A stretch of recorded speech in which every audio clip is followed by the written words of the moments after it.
James H. Reeve phone in. For that lady to jump off a bridge with her son is absolutely, I find it absolutely, I've just lost for words. Call now on 0161 288 0103. My ferrets, I've got 2 ferrets and 2 dogs. I don't like this one. Well, one of my ferrets tried humping a dog. Really? Well, it shouldn't be in this. Tried humping its leg. Call now on 0161 288 0103. I went the other way and I got cross, I got really mad and thought, well, stuff you, I can do this, I know that you're wrong and I can do better than this for my kids, you know, and this is what I'm going to go and do. Call now on 0161 288 0103. Express yourself then, Dominique. So you think you're a big man now, locking the doors, we can't get out. You beat my mama down because you're paranoid. Anything she does, you're just paranoid. Call now on 0161 288 0103. I've got a child, right? And if anyone ever hurt that child, I would say this, when they got released, I would personally hunt them down and I would end up in jail myself. The James H. Reeve phone in on Key 103. Call now on 0161 288 0103. Hello. James H. here. Oh, why do I sound funny? Yeah, that's better. Right, that sounds much better. Hello, James H. with you on, that's very disturbing, that.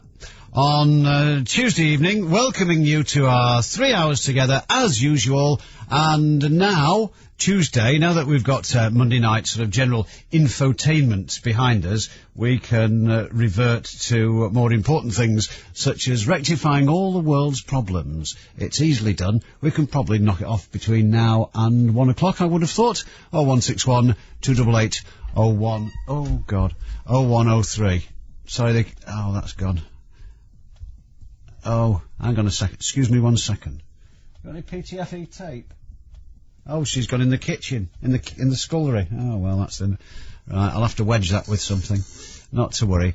Hello, I'm sorry, that was a bit of a tricky start, wasn't it? Okay, right, let's start from scratch. This is the biggest and best, the most talked about phone in the Northwest and so on and so forth. So, tonight, I put to you the following. You'll have been observing throughout the day the events in Lebanon and... first word from British subjects there, being evacuated. 0161 288 0103 with your thoughts on that. What looks like being, well, we don't know where it's going to finish up at the moment. And the curious attitude of the West towards it. We floated this a little bit on Sunday night. Things have got rather clearer yet. Somebody's had a go at me, actually, via email, which is what we call in the trade the coward's way of doing it, saying, yeah, you're always having a go. Why don't you sing, what's the song? Something about hate America at the end of it. I don't hate America any more than anybody else, really. Which is, that's still pretty bad, isn't it? But as regards this matter, it's perfectly simple. We've got the parallels with Northern Ireland are quite remarkable, actually. We've got a state there which is, in some eyes, legitimate, but in the eyes of others has no right to be there, or is certainly oppressing a minority of the population, and that population has taken up an armed struggle. That's the explanation. It doesn't mean you have to think that one side or the other is right, but that is the explanation of the situation. And rather than tackle the protagonists, the State of Israel appears to be taking collective action against the people of Lebanon, which would have been like Britain flattening most of the Republican parts of Belfast. That way, you know you're bound to get the IRA. It's against international law. Israel has got more UN resolutions against it than any other country. That's a fact. And they've all been vetoed by the United States of America. There we are. That's our international global politics part for you. 0161 288 0103. Whereabouts is this going to end up? And no, we've got a lot of people. We've got a lot of Jewish people in Manchester whose views on the behaviour of Israel varies. And maybe at this distance, at many thousands of miles distance, you take a different view of things than people who've got actually experience of being there. But whatever your thoughts, this is the place to bring them out in the open. 0161 288 0103. This is a belter. This is fantastic. The Lord Chief Justice has said what I think most of us really suspected, that judges are more in touch with real life than most people are. That must be a misprint. Yeah.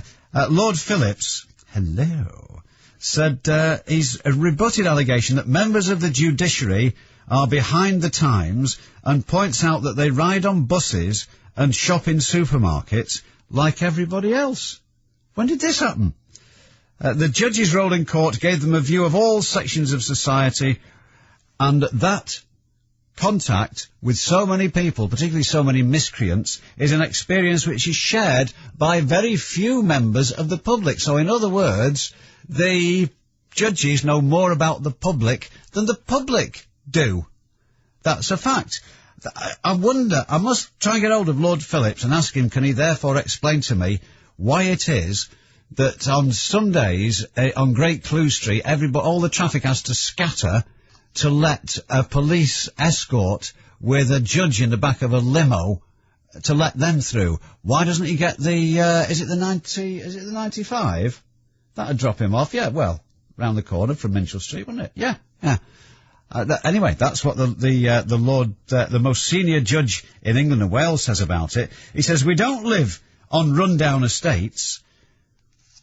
Well, that's certainly opened my eyes. He says, but we do travel on buses and tubes and bicycles. We push trolleys around supermarkets. We have normal family concerns and commitments. Neither are judges immune from the impact of crime.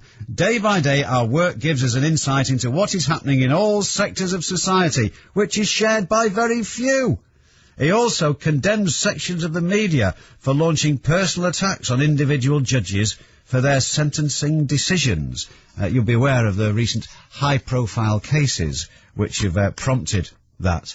He finished up by saying, judicial independence requires judges to reach their decisions without fear or favour, affection or ill will. Our task is to apply the law with objectivity to the best of our ability, and this is something that ministers must understand and respect, and I believe that they do. That's what he says. Is that your view of things? 0161 288 0103.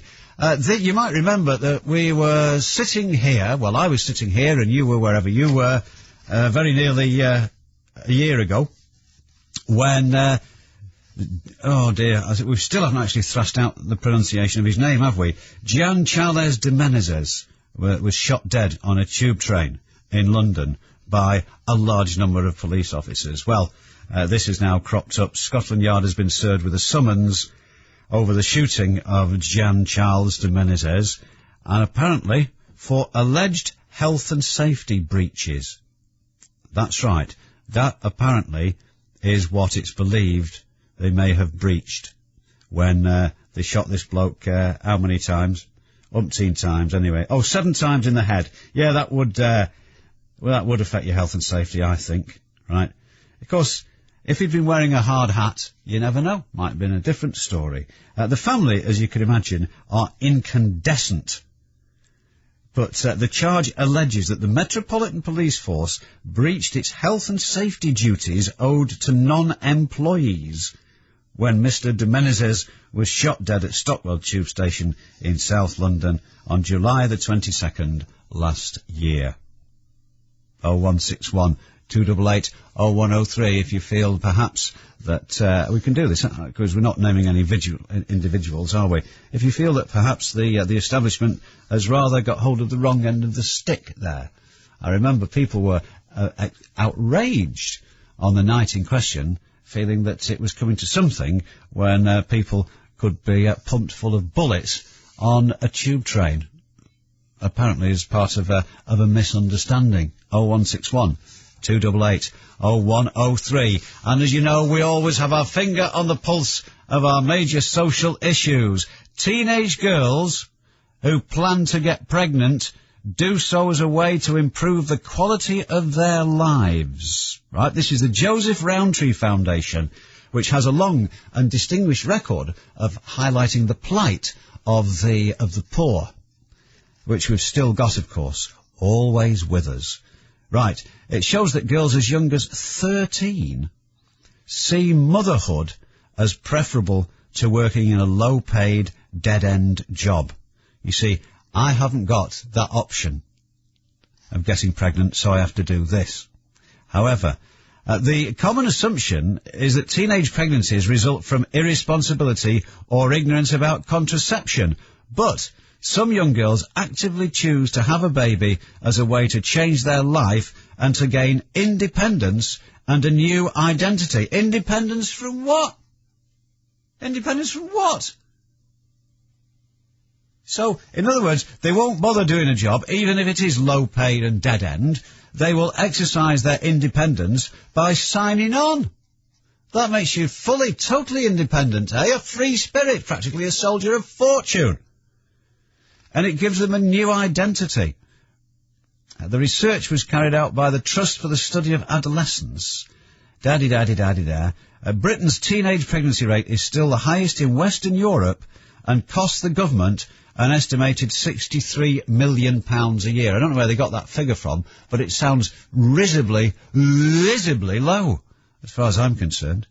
The government's made reducing teenage conception rates a priority, but policy has largely focused on unplanned, accidental teenage pregnancies and has given little attention to the fact that some teenagers see motherhood as the right decision for them. Right. Well, if you want something to take your mind off things, if you want something to occupy your day, then get a doll. It's cheaper, it's less risky from a health point of view, and it won't cost me taxes to keep you sponging.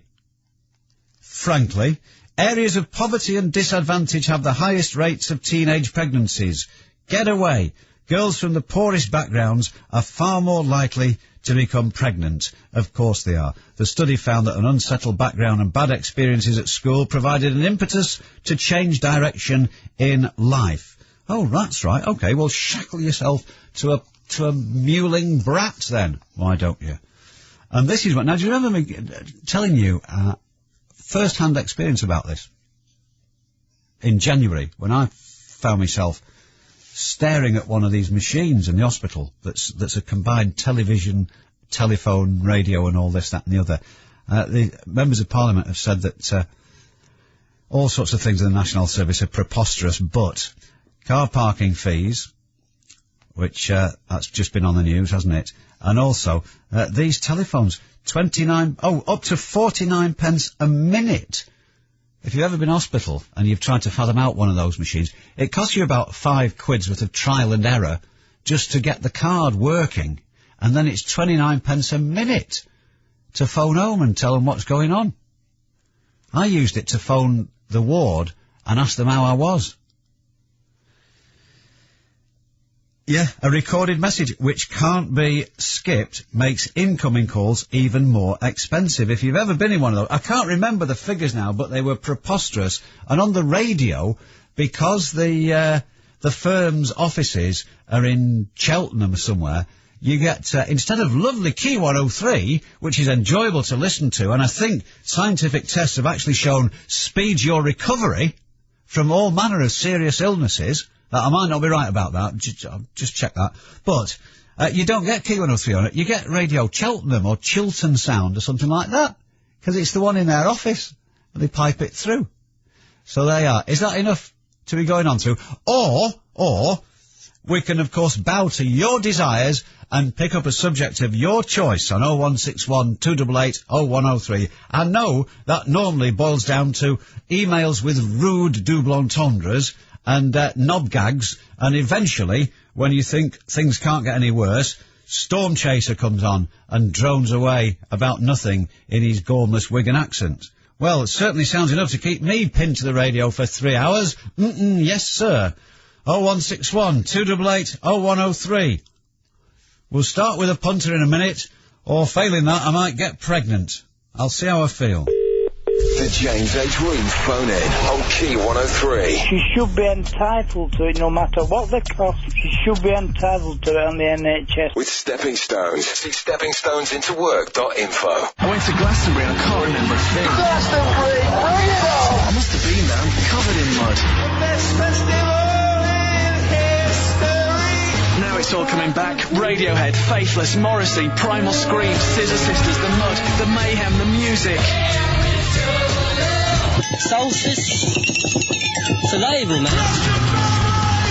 Glastonbury, the soundtrack to this year's 5-star Julian Temple film. On sale now. Thank you so much. That was brilliant. Sir, can I ask you if you've ever taken the train from Manchester to Nottingham for just £14 return? Yes. So you have? No. But you just said you had. No, I didn't. I said yes, you can ask me. So you haven't? No. Does that mean yes? Does what mean yes? No. No. Yes! Why drive yourself crazy when a great day out in Nottingham is as little as £14 return by Central Trains when you book in advance? For tickets, details and conditions, go to centraltrains.co.uk or your local station. Thank you. Don't mention it. But I just did. Hey, James, where are you? I'm in a service station. The traffic's awful.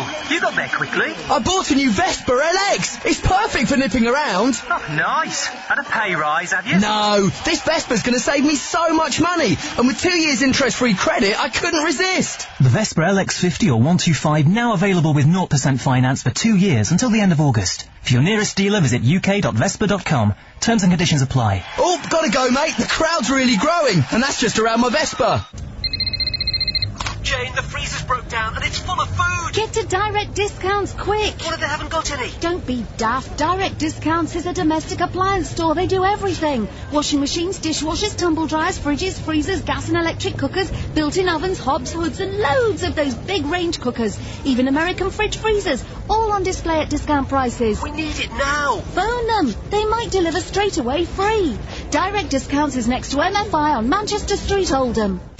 The James H. Reeve phone in on Key 103. Call now on 0161 288 0103.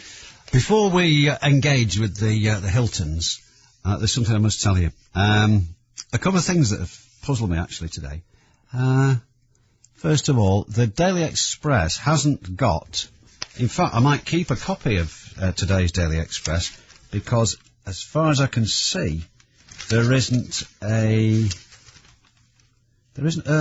Princess Diana story in the whole paper. Certainly not on the front page, which is unusual. So what they've got instead is, serious stuff. For example, Health Through Your Hands, The New Secrets of Reflexology. Oh, good. Right, I'll sort that out, make myself well. But also, house prices to rise by 50%. House prices are set to... That's a newspaper word, that, isn't it? House prices are set to rocket by more than half within 6 years, right? That's amazing.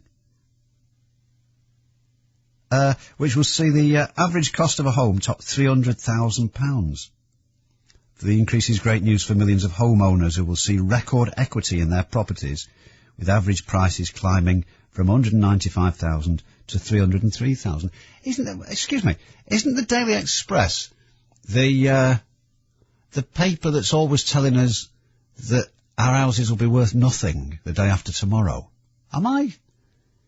Is it only me who can remember what was in the paper like a week ago or this time last year? I'm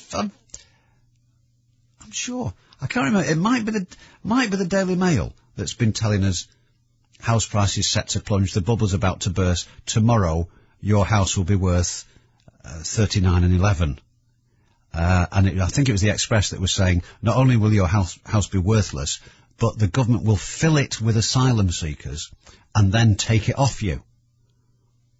I think that's, broadly speaking, what was going on. But anyway, yeah, now apparently your house is going to go up by 50% in the next 6 years. Isn't that fantastic? Right. What's going on? And the other thing is, tomorrow, apparently, it's going to be 102 in certain parts of the country. 102 Fahrenheit. It doesn't matter what that is in centigrade. It does not matter. It doesn't matter. But, doesn't it worry you sometimes what a narrow little band of safety we live within? Rather like, just as the Earth is just within that zone where life can exist. If it was 200 yards that way, we'd be too hot. 200 yards that way, we'd be too cold. But it's just right. Okay? And we're the same. Right? People will snuff it tomorrow because of the heat. And then in the winter, they'll snuff it because of the cold, because it's 100 degrees. That's the line that we have to tread. Aren't we frail, eh? Aren't we flimsy? I just thought I'd mention it.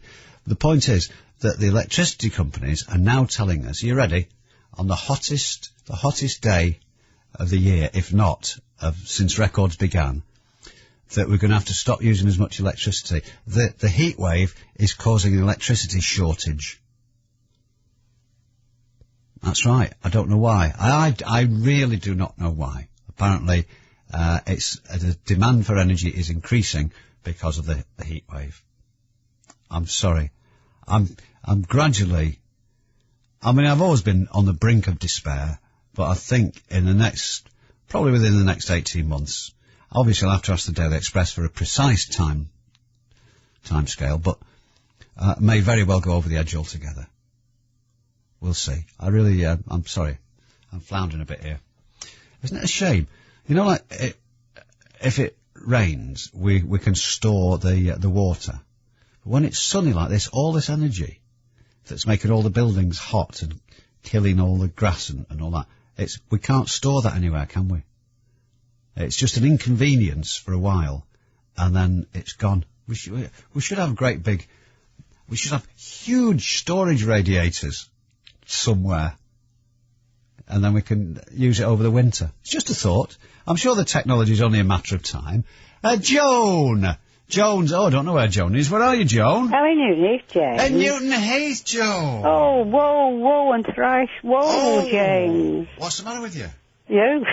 Hey. You. The more I look round, the more I think we might as well chuck this in. Sure. Yeah. Oh, it then. Let's get off. Yeah. What was his name? That bloke who got. I might do this. That fella. He was a septic, believe it or not. Oh. He got all his followers together and he said, right, on the command, I want you all to commit suicide. Oh yes, in Waco. No, somewhere in South America. Another fool. Yeah, he was a Yank, but it was... usually. Yeah, funny that, isn't it? But he'd taken them all with him, and he said, right, all together now. It was hundreds of them. And I think probably, looking back now, they probably had the right idea. I remember that, yeah, he did. Was his name Jimmy Jones or something? Oh, maybe Freddie Jones. No, it can't have been, because he was on at the Willows that week. Oh, no, that was Jimmy James, wasn't it? I forget now, but anyway, it's somebody like that. Yeah, we just, the trouble is, James, we can't stand extreme temperatures, can we, Pet? Oh, not these days, no. No. Oh, no. Well, what I want to talk to you about is these youngsters having babies. Now, I've got to tell you, about 50-odd years ago, my sister was courting a lad for nearly 5 years, and when she got pregnant, he got a bit scared, like, you know, and he didn't want to do the right thing by her. And which was what? Well, either pay towards the upkeep of his child or get married, because they were happy, but he was frightened of commitment. Right. Anyway, them days, James, when you named the father of the child and they had to pay towards it, you had to go down somewhere in town and claim about £1.25 a week, you know, whatever they promised to pay towards the upkeep of the child. And it was so humiliating. The arrogant buggers would keep you waiting there, because I used to go for her because she'd be working. And he'd say, nothing for you this week. Anyway, where's your note? Have you got a proper note? I can't accept that. And he'd throw it back at you like, you know, a proper please pay bearer. And that wasn't right, James. But because the father had to pay, it wasn't like it is today, where the taxpayer pays. Well, the taxpayer pays, despite the establishment of the Child Support Agency, which is... It doesn't work. How long has it been going? It's about 12 years now it's been set up. Yes, and it's only the people what volunteer to pay anyway, ever did pay. It's still the... Well, if they don't work, how can they pay? You know, and it's mostly, the biggest percentage is of the bits of kids who don't work anyway. Well, certainly, I mean, I don't know what the percentages are, but what we do know with the CSA is that because it was partly set up to introduce some sort of moral responsibility, but also just to save the taxpayer money. And if it means I have more money to spend on beer and cigarettes instead of giving it to some dead leg who will spend it on beer and cigarettes, then I'm all in favour of that. Why not? Okay? Yeah. Right. Absolutely. Good. So, but of course, what it does is it's hard work to track down the people who try to dodge the column. And James, all it does is pays the wages of people who are chasing the people who are dodging the column. Yeah, well, they don't chase them. What they do is they go for the people who've been straightforward, who many of whom are making voluntary payments, and they tinker about with their payments, and they ignore the people who aren't paying anything. Exactly. So there we are. So that's possible. But listen, John. No, the point I'm making, we know all about that, and I don't know when the attitude towards people who got up the stick out of wedlock, when it changed, but there was a stigma until. Oh, absolutely, James. They used to pull the skirt to one side when my sister passed.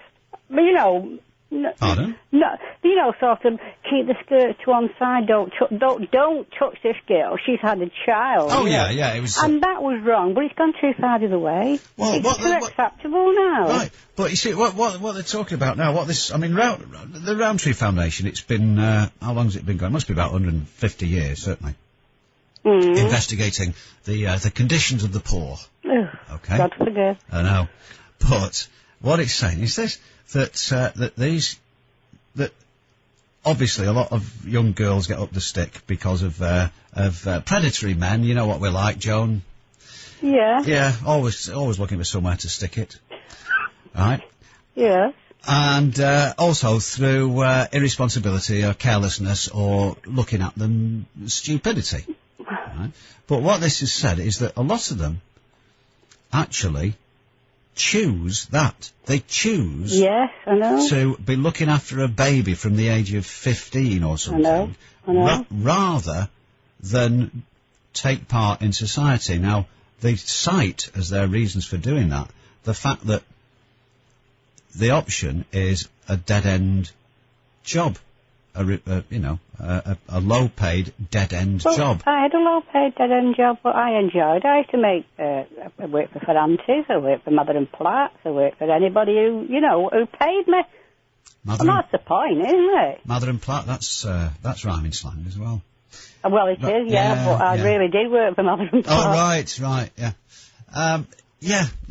I know, because you thought, well, I'll do my best, but I don't know, maybe it's because you expect, I suppose, if you look at Jade Goody, who appears to be worth a lot of money, through having no brains and never having done anything. But has she got, James? I think she's got a good brain somewhere to make herself into, a millionaire? Well, yeah, but she's being manipulated by shrewd people. Who are making a living out of her. Yeah, her only asset is to be gormless. So where do we start, James? Is it the media? Is it, it's a big, it's confusion to me, James. I just don't understand these kids who have got no ambition to go and do something with themselves, and on a Friday to get paid, or once a month to get paid. It's camaraderie of your mates what are all working together, and they're missing that, and they have no idea of the value of money because they don't have to earn it.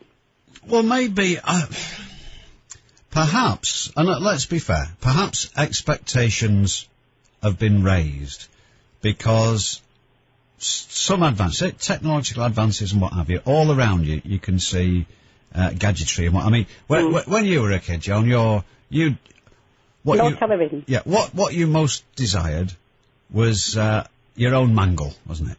No. That was a be honest, James, height of your ambition. My ambition was to go to work and buy several outfits, and that was my ambition. And I only saw my friend today, who I've had a friend for over 50 years. I went to Leeds to see her today. We were schoolmates, and we were chatting about this, and saying, do you remember when we said, all I want to do is go to work, and I'm going to buy this, and I'm going to buy that?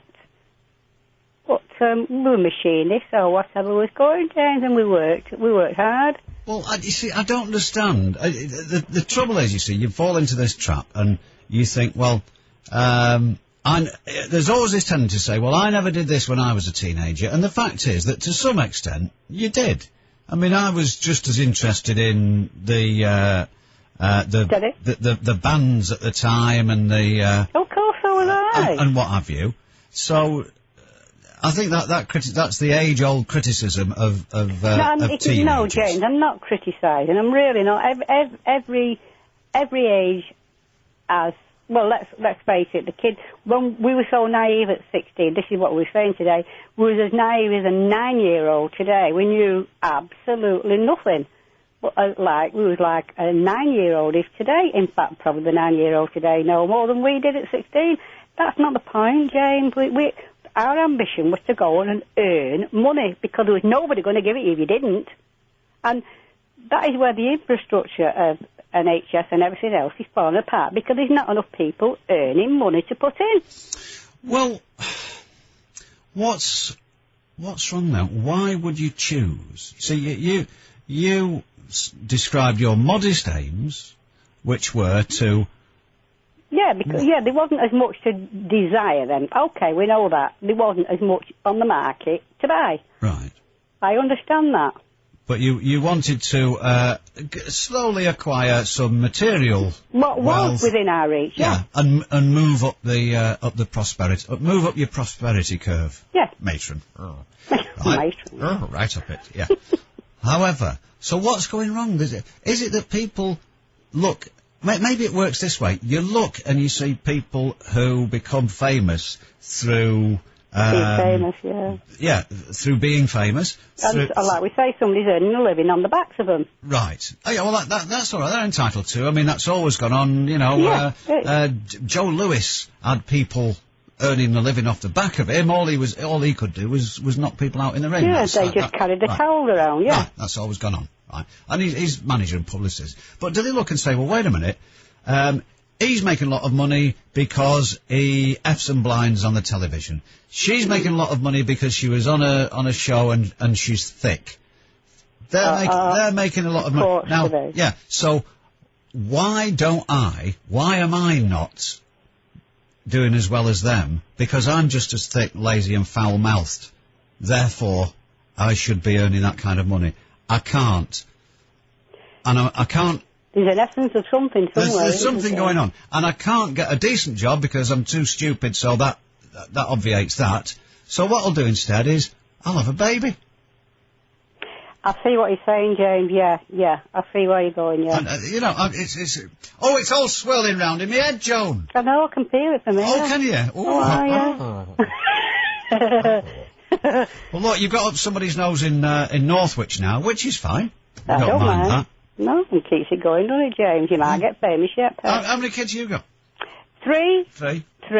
11 grandchildren and 2 great-grandchildren. Oh, God, blimey. I know. How old are they? My oldest is 47 last Saturday. The youngest is 37 and the other one's 43. 2 girls and a boy. The youngest is a boy. Oh, that's a lovely little picture that paints. Did it, Kat? Well, listen, we'll see what Tarjo, we'll see what Trevor's got to say in Northwich. I don't know which side he's on, but we'll find out. There, you see how it is. We start something off, it goes down one route, it might go down another. The choice is very much yours. I'll sling a few things before you. I'll remind you of a couple of things in a minute, but we've got to do these now. These come around every so often, and believe me, I'm glad and I enjoy listening to them. The James H. Reeve phone in on Key 103. I think my dad might be getting an house bought for living here, just for living in this house, which is how crazy the world is. With stepping stones into work, advice and support to help you back into work. I've been seduced before, oh yes. By estate agents who promise a des res but show you a shoebox. By aftershave that guarantees women will fall at your feet. In fact, they just pass out from the fumes. By easy-to-assemble flat-pack furniture. By a washing powder that would keep my pants whiter than white, yet they're still beiger than beige. And by the tantalising aroma of many a kebab shop. Some things aren't what they're cracked up to be. When surveyed, the majority of people who left BT didn't make the savings they thought they would. Turns out the grass isn't greener after all. BT, bringing it all together. Claim based on an independent survey of 156 customers who'd left BT. Survey conducted between January and March 06. Inactivity can increase the risk of a heart attack by the same amount as smoking. But just 30 minutes of exercise, such as swimming, cycling or running, can burn around 300 calories, the equivalent of a chocolate bar. And all these activities are available on your doorstep at your local Manchester Leisure Centre. A little exercise a few times a week can make a big difference. It's something we can all do. Make use of your local Manchester Leisure Centre. It's there for you. To find yours, see key103.co.uk/feelgood. Be part of Feel Good Manchester for a healthier, fitter city. BA Connect have over 1 million seats available at fares that have never been lower. Guaranteed. The offer applies to all their routes to Europe and the UK. So, for example, you can fly to Belfast City from just £25 and Hanover from just £35. Both fares are one way and include tax. But you better hurry, because you have to book by midnight on the 24th of July. That's why I'm running home now to book. Look out, excuse me. Book at ba.com by midnight on the 24th of July. Subject to availability, conditions apply. Let's be honest. We know you didn't turn on the radio for the ads. Nobody likes hard sell interrupting their favourite music. So, Kia Motors aren't going to waste their time waffling on in marketing jargon to try and convince you that their £9,995 Cerato Zap is the best buy in its class. Instead, they've set up a website at kia.co.uk/Zap, where you can see how it measures up against all its competitors and make your own mind up. So, relax and enjoy the rest of the show. If you claim incapacity benefit, but you want to get back to work, there are some questions you'd probably like answering. For example, what companies would employ me? And how will it affect my benefits?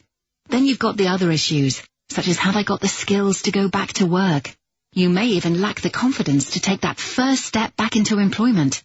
Well, that's where Stepping Stones can help. Stepping Stones provides advice, training, workshops and financial incentives for anyone claiming incapacity benefit who wants to get back into work. You just need to do one simple thing. Give us a ring. Call Stepping Stones now. 0800 783 1080. The James H. Reeve phone in on Key 103. Call now on 0161 288 0103. Right, what do you want to talk about? I'll give you some things. Obviously, the situation in the Middle East and the international attitude to Lebanon and Israel. I'll read out this snotty email in a minute or two. What's the other thing? Outrageous cost of being in hospital, irrespective of what you're being treated for, how much it costs to park your car, how much it costs to use the phone, how much it costs to watch the telly in hospital. I wrote it all down at the time, actually, about how scandalous. It was just, you'd been ripped off to death by that machine on an arm that comes out with the phone and the television screen on it and the phone hanging on the side. Can't remember now. The Metropolitan Police has been served with a summons for alleged health and safety breaches. To wit, they did shoot Gian Charles de Menezes 7 times in the head, thus imperiling him. Right, okay. And the Lord Chief Justice says judges are more in touch with real life than most people in real life are. Judges ride on buses and shop in supermarkets like everybody else, he says. Don't worry about that. He says we know exactly what's going on. The man in the street, that's us. Right.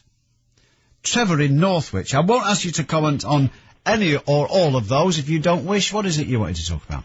Hello, James. Hello, Trevor. I wanted to talk about children having babies at young ages. Right, let me tell you something first. Let me tell you before you start. Go on. I want to tell you something. I want to get your reaction to this. My mate sent me this, and he just sent me this tonight, and it reminded me of something. Channel 4 News tonight, I didn't see this, but he was watching it. He says, obviously they're doing a piece about the heat wave like everybody else, yeah? Yeah.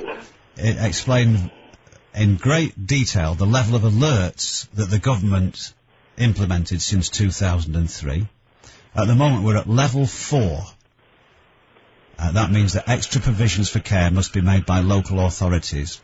Then, he said, they introduce, from the local government association, a woman called Una Muirhead. And she says, she feels we now have the situation under control, we've learnt our lessons, and we feel we can now cope with extreme heat. And he says she's wearing a strappy dress and you can quite clearly see that she's sunburnt her shoulders, arms, neck and cleavage. Right? But listen, I've sent him this back, because he lives in London, you see, so he won't have seen this. You see Granada Reports tonight? No, I've just finished work. Ah, right, well I'll tell you what happened. They have the heatwave report, and they've got a woman, Kerry Gosney or somebody like that. I forget all the names now. And she takes you on a computer-generated tour of the British Isles, and there's all these big red numbers coming up. Your sunburn danger level, right? And they're all at 6. And she's saying, oh, the midday heat, terrible, and skin cancer, oh, don't talk to me about it, and here's the emergency number to ring, and all this sort of thing. So cover up, stay out of the sun, put on sunblock, and all this, right? So they go back to the studio, and they've got this absolutely crap idea. Send us your summer photos. I won't send them mine. Right. What sort of a knob idea is this? Send us your summer photos and we'll show them on Granada Reports. Right? And as you can imagine, it's mostly kids and pets. That's it. And children. Yeah. So, they've just had this warning on about the skin damage and skin cancer and all this. And then they show these rubbish photographs. And one of them is of a kid splayed out on the lawn, a toddler, right, in the sun. And Tony Morris said, and here's a study of 2-year-old Lee Gummersall from Little Hulton topping up his tan. No good. Right, this is a 2-year-old kid. Brilliant. Oh, yeah. You see? That's why you must observe all around you. Protect yourself at all times. Yeah, put your children out in the sun and burn them. That's right, yeah. And then congratulate him on it. Oh, yeah. Anyway, what did you want? Right, I was going to talk about children having babies at a young age. Right. Choosing to, seeing it as a life choice. No, that's not a life choice. That's not a life choice. Go on. What I was thinking of, like, with children have babies at a young age, like us taxpayers and the government, why should we fund those? What I was thinking, why don't they, if they have children at a young age like that, they should stay at home and their parents should fund it all. That's an absolutely excellent idea. Well, I mean, strictly speaking, the father and mother should care for the child, shouldn't they? Yeah, they should care for it, but I think if the children are going to have babies at that age, I think they should stay at home with the parents, and the parents should have to pay for it all, not the government and us taxpayers.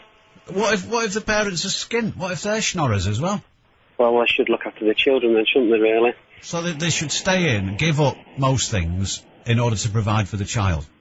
Well, yeah, it should. Why should us taxpayers pay for it all? I quite agree. I entirely concur. I don't see why I should. No. I mean, what makes me laugh about this is, and I'm quoting, you know, the Joseph Rowntree Foundation. They've done a lot of very good work over the years, it has to be said. But you sometimes feel that their understandable and long-standing sympathy for the poor sometimes colours the judgment. Do you know about the background to the Joseph Rowntree Foundation? No, I don't know, no. I'll tell you one of the biggest developments in British social history was there was a study done amongst the poor in the East End by Charles Booth, who founded the Salvation Army. Yeah. Okay. Now, it had been believed for generations that if people were poor, it was their own fault. It's because they were lazy. Yeah. Okay. Now, he carried out a study in London, and he came to the conclusion that people were not lazy. At least the people he studied weren't lazy. We know there are lazy people. I'm pretty lazy, actually. but I have the good fortune to be brilliant. It's just one of those things. Yeah. I'm not claiming any credit for it. No, never am I. No. So, I'm not claiming any family credit either. No, I haven't. No. So, he said the reason these people are poor is because the employers are mean. They don't give them decent money. That's why they're poor. So, this created a view of that there were two types of poor. And actually there are. There's the deserving poor and the bloody undeserving poor. Okay? Yeah. Right. So, I mean, most of my family were deserving poor. You know what I mean? They worked hard. They weren't the brightest buttons on the shirt. But they made a living, kept their noses clean, and wouldn't claim anything off the social because it was beneath their dignity. Yeah, that's just like my family when we were children. Yeah. Whereas next door, they never did a tap and claimed everything they could lay their bloody hands on. Oh yeah, I don't know a few people like that. Well, that's the way the mop flops, isn't it, you see? Yeah. Anyway, back to Joseph Rowntree. Joseph Rowntree was a wealthy, obviously, you know, from the chocolate and all that. Yeah. And, rather like, a Cadbury, he became a bit of a philanthropist. And because it was easily done in those days. So what he did was, he set up this charitable foundation, and he carried out a survey in York. Yeah. And came up with the same results as Booth did in London, which was that people were poor and undernourished and what have you. Nobody expected it in York because they thought it was rural in those days, and everyone would be happy, rosy-cheeked, and living off the the harvest and all that nonsense. Right? But he said, no, the people here are skint and undernourished and what have you, because they're on low wages. And that revolutionised things. That led to all sorts of reforms and social security and all that sort of thing. That was the very roots of it. So that's where the Joseph Rowntree Foundation, that's its starting point. Okay. Yeah. Right. Well, the point it makes in this is that these kids, girls, are choosing. It almost like gives them a purpose, because otherwise they would have none, to have a kid when they're 13, 14, 15. It gives them something to do. Something to do. They need to get an education. Well, no, that's too much trouble. Oh, God. Okay. But this is what I would like to ask somebody from the Joseph Rowntree Foundation to explain this. They choose, some young girls, some, to be fair, actively choose to have a baby as a way to change their life and to gain independence and a new identity. I don't know. Can I just say something there? My niece, your niece? My niece, my niece, yeah. She had a child when she was pregnant when she was 15, and it was born when she was 16. Right, was that a slip-up, or was it deliberate? We think it was deliberate. It was on her choice, because she always said, I'm going to have a child, and obviously she got caught, and then the boyfriend left. But her parents made her get her own house and everything. She has to do everything for herself. And now she's, the child it'd be 3 now, because she's about 3 now, and she's gone back to college and got an education. Well, that's commendable. I don't suppose she's in the position where she can pay back all the social that she claimed in the meantime, is she? No, I don't think she can actually claim a lot, because her parents did a lot for her as well, though. Right. But they made her go and get her own house. She had to decorate it herself and stuff like that. Obviously, her parents helped her out a little bit by buying, like, probably a buggy for the child and stuff like that. But they didn't spoil her. They taught her a lesson. If they say, you foolish child, what are you having a baby at this age for? Yeah. And obviously she's learnt the hard way now. Well, I suppose it's something of an indictment if life holds so little promise. I mean, Tony Blair, in the good old days, 7 or 8 years ago, when he was talking about there are 2 different types of poverty. There is obviously material, financial poverty, but poverty of ambition. Do you remember that expression he came out with? Yeah. And he said he was going to do away with all that. All right. Well, I don't suppose there's any way of measuring how far he's got, but clearly it's not been 100% successful, because it seems we've still got people who will choose to do this because they feel otherwise they have no purpose in life. Yeah. Not even to better themselves. You know what I mean? Well, they're not bettering themselves. I think they're just looking for an easy way out, in my opinion. If they say, well, I'll have a baby, I won't have to work for so many years, and I'll be able to claim everything. That's what it looks like to me. Well, that's what it sounds like. But I mean, some people decide that they will work as little as possible and claim as much as possible. Oh yeah. But that's entirely, that just means they've got money to spend on beer. Yeah. But this is actually having the baby. As I say, it's like a doll. Oh yeah. But they're not a doll. No, they're not. They're not. As my niece found out. Yeah. You got to look after it and feed it. And if that's the background in which they grow up, the chances are that that's simply the next generation of dead legs waiting to pick up the regimental colours and march on, which is why you see now, I've seen one in our paper shop, you can get cards now that say, Happy 30th birthday, Grandma. Yeah. I've seen things like that, yeah. Yeah, do you know that? You can get them. Or you can stick the numbers on yourself. Yeah. Right, thank you. There we are. That was, Trevor, he wants to calm down now. He'll do himself no good. Right, it's 6 minutes to 11. James H. Reeve on Key 103. Oh, don't get those complaints now saying, why don't you shut up and let other people speak? It's supposed to be a phone-in. All we hear is your voice. Perhaps it's because you've realised now that listening to my voice is one of the finest things you can do. P. Brain of Gorton has emailed us via our website, key103.co.uk. I'm working that bit of information in smoothly. I'm blending it in. Do you notice that? key103.co.uk. Follow the instructions. He said, James, what's the world coming to? Problems in the Middle East, the complete mess and cover-up over the shooting of the Brazilian bloke, teenage girls wanting to get pregnant instead of working. My question to you, therefore, is, isn't it hot? And what do you think of the council sending out gritters to stop the roads from melting? Yeah, I know. Oh, right. We're going to talk... Oh, he's back. We're making our way to lovely Bellevue in a moment or two. 0161 288 0103. The biggest and best phone-in the Northwest with James H. Reeve. 0161 288 0103. Oh, and some rubber band news coming up. The James H. Reeve phone-in on Key 103. I've just lost for words. She must have been so desperate to do that, to kill her own child as well. With stepping stones into work, advice and support to help you back into work. Get some Toolin in your morning routine. Toolin in the morning on Key 103. If you saw that show on ITV last night, driving mum and dad mad. Oh my God. I'm not a violent person, but I would have had to kill those children. What? Seriously. Chelsea clearly doesn't mean that. I'll tell you what, that was the best contraceptive they could have ever offered. Well, that little Rio from Runcorn, isn't he a perfect example of why some animals eat their young?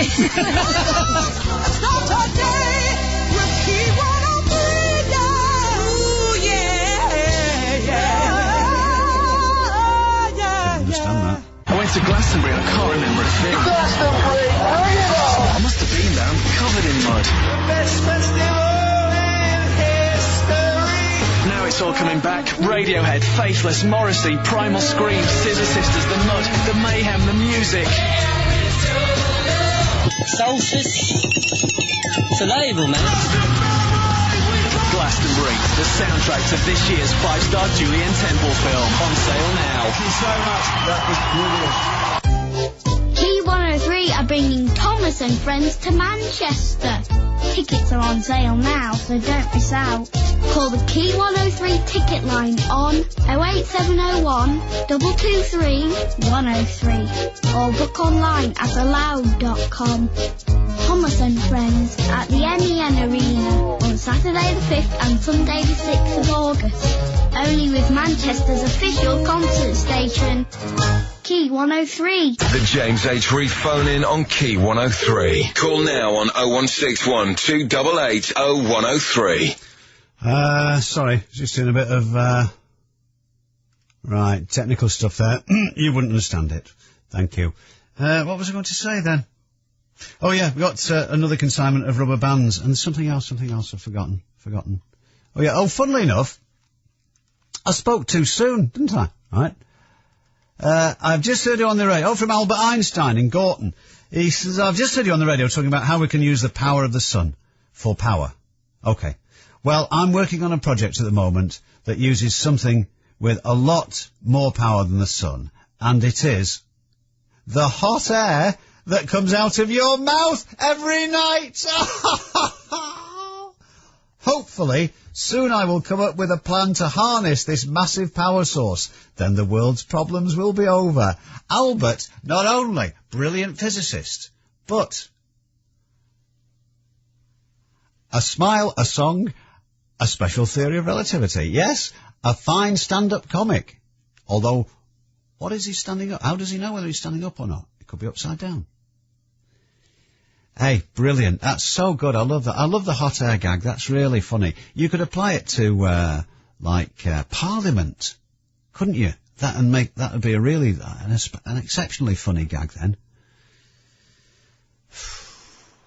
Raymond in Bellevue. Hello, James. Raymond! Are you alright, James? Oh, I can't smile wide enough. All right. Well, I've come on tonight to speak up in favour of the poor in this country and all around the world. You better be good then. Well, the thing is, before I start, I'd just like to say that my 300 book library and the solid gold trade union badge given to my dad, presented to him for 40 years membership of the National Union of Sheet Metal Workers, Coppersmiths, Heating and Domestic Engineers, and in my will, go to the Working Class Movement Library. Right, okay then. So, was this medal presented to him by Yuri Gagarin? Well, he met Yuri Gagarin in 1961. Oh, no. My dad was on telly, actually. We'd just got the telly that day, and my dad was doing a foreigner in the foundry at AEI, and Yuri Gagarin, he had been in the foundry work himself. And my dad was on telly, and Yuri Gagarin was with his bodyguards, and he shook hands with my dad, you know.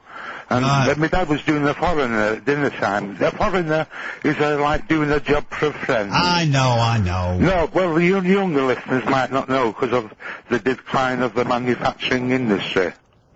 Oh, nice socio-economic point there. Yes, well... I thank you. I'm here all week. Look, I'm sorry,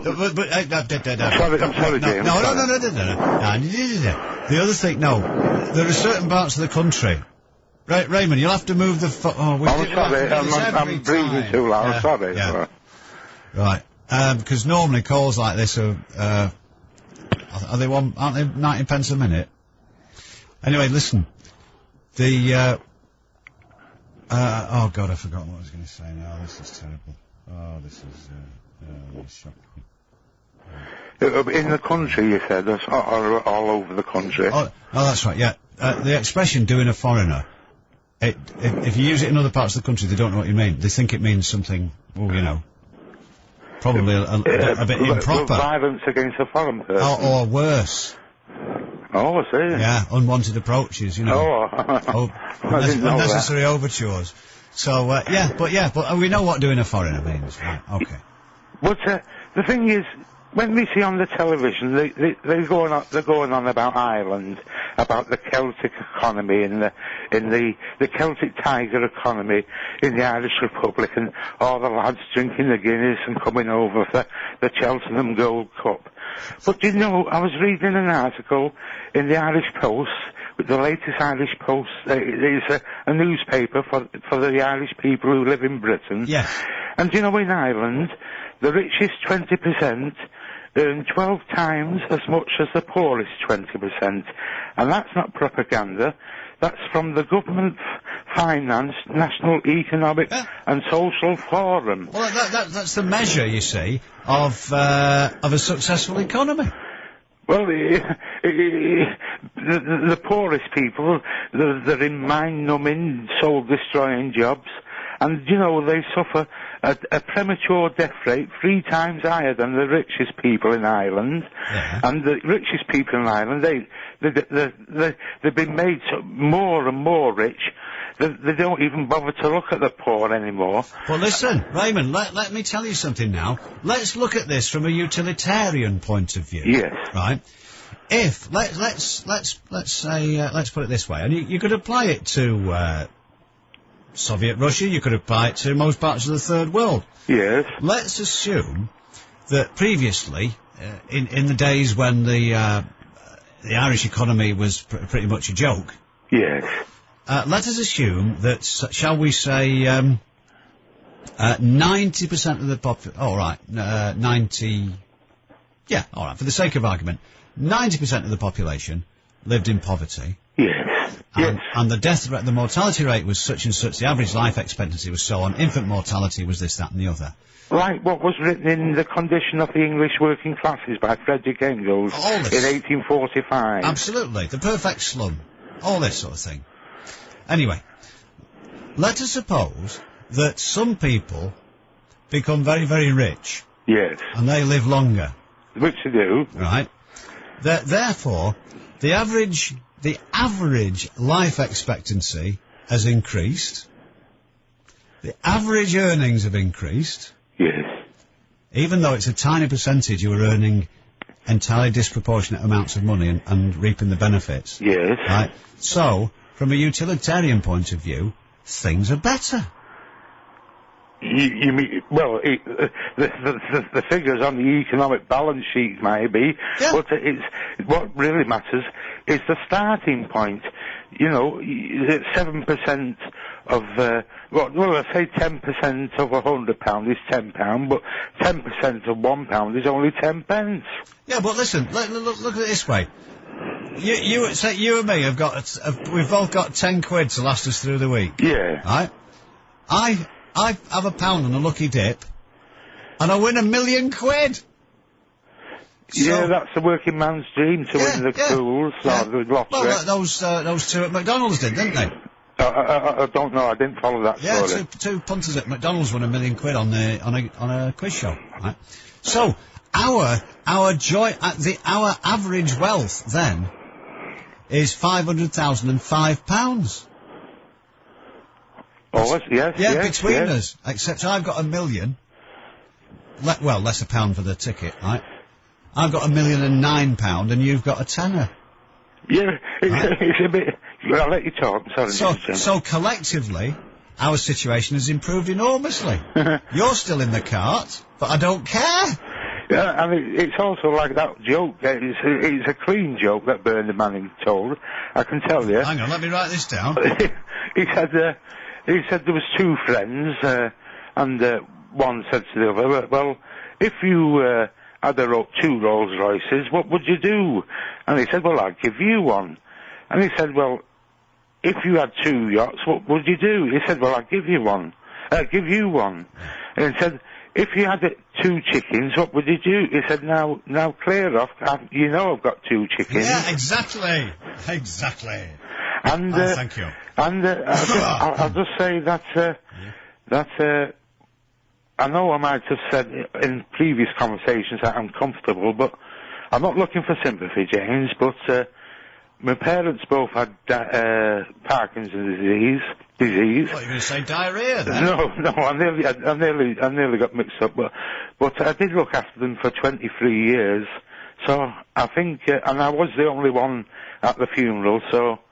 Right, okay, Liz, I forgot to mention our rule here. This is not BBC local radio. There is a ban on mentioning, serious, debilitating illnesses and death, unless I give you express permission. Frankly, long tales involving suffering and bereavement are not a source of infotainment. If you want, I can recommend an occasional broadcasting organisation which lives on that sort of thing, but not here. Thank you. I just had to nip that one in the bud, you understand? Right. Message from Duncan in Moston. I can't believe the drivel spoken by that pompous judge. This would be Lord Phillips. Hello. The Lord Chief Justice. He said, if they're so in touch with the real world, why was it, a few years ago, a judge had to ask who Arsenal Football Club was, when it was mentioned in a court case? Did he?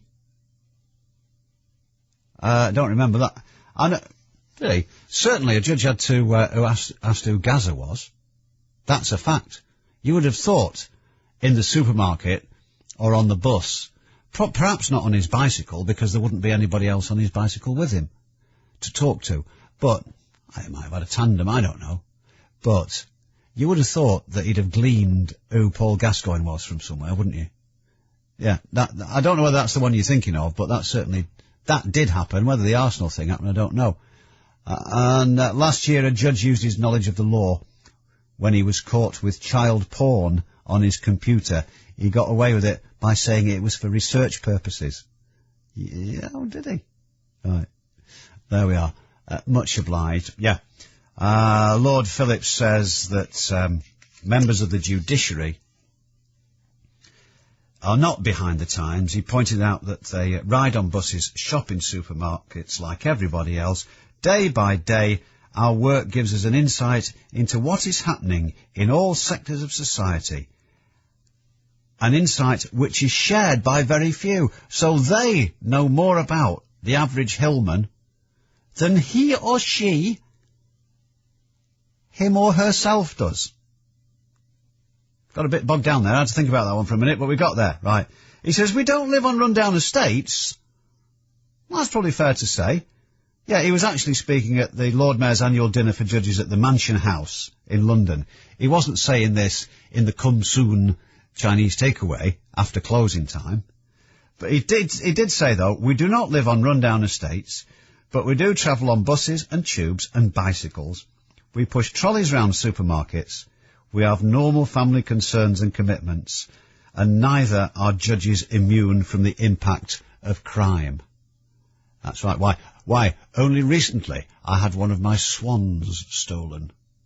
He didn't really say that up. I made it up in order to be provocative. 0161 288 0103. We've not had any Red Sea pedestrians on tonight sticking up for Israel, but I'll give you the point of view of someone who is called David but who says he's not Jewish. Okay. I'll give you his views on that, just see if you've got any thoughts about it. 0161 288 0103. I must tell you, there is something I've got to do. Oh yes, yeah. I will. I know I've promised to do it. I will do it. We've had a magnificent contribution to the rubber band collection. Details to follow. Have a listen to these and ring 0161 288 0103. If the mood sweeps over you, do it. Don't fight it. It's 11:10. BA Connect have over 1 million seats available at fares that have never been lower. Guaranteed. The offer applies to all their routes to Europe and the UK. So, for example, you can fly to Belfast City from just £25 and Hanover from just £35. Both fares are one way and include tax. But you better hurry, because you have to book by midnight on the 24th of July. That's why I'm running home now to book. Look out, excuse me. Book at ba.com by midnight on the 24th of July. Subject to availability, conditions apply. Hey James, where are you? I'm in a service station. The traffic's awful.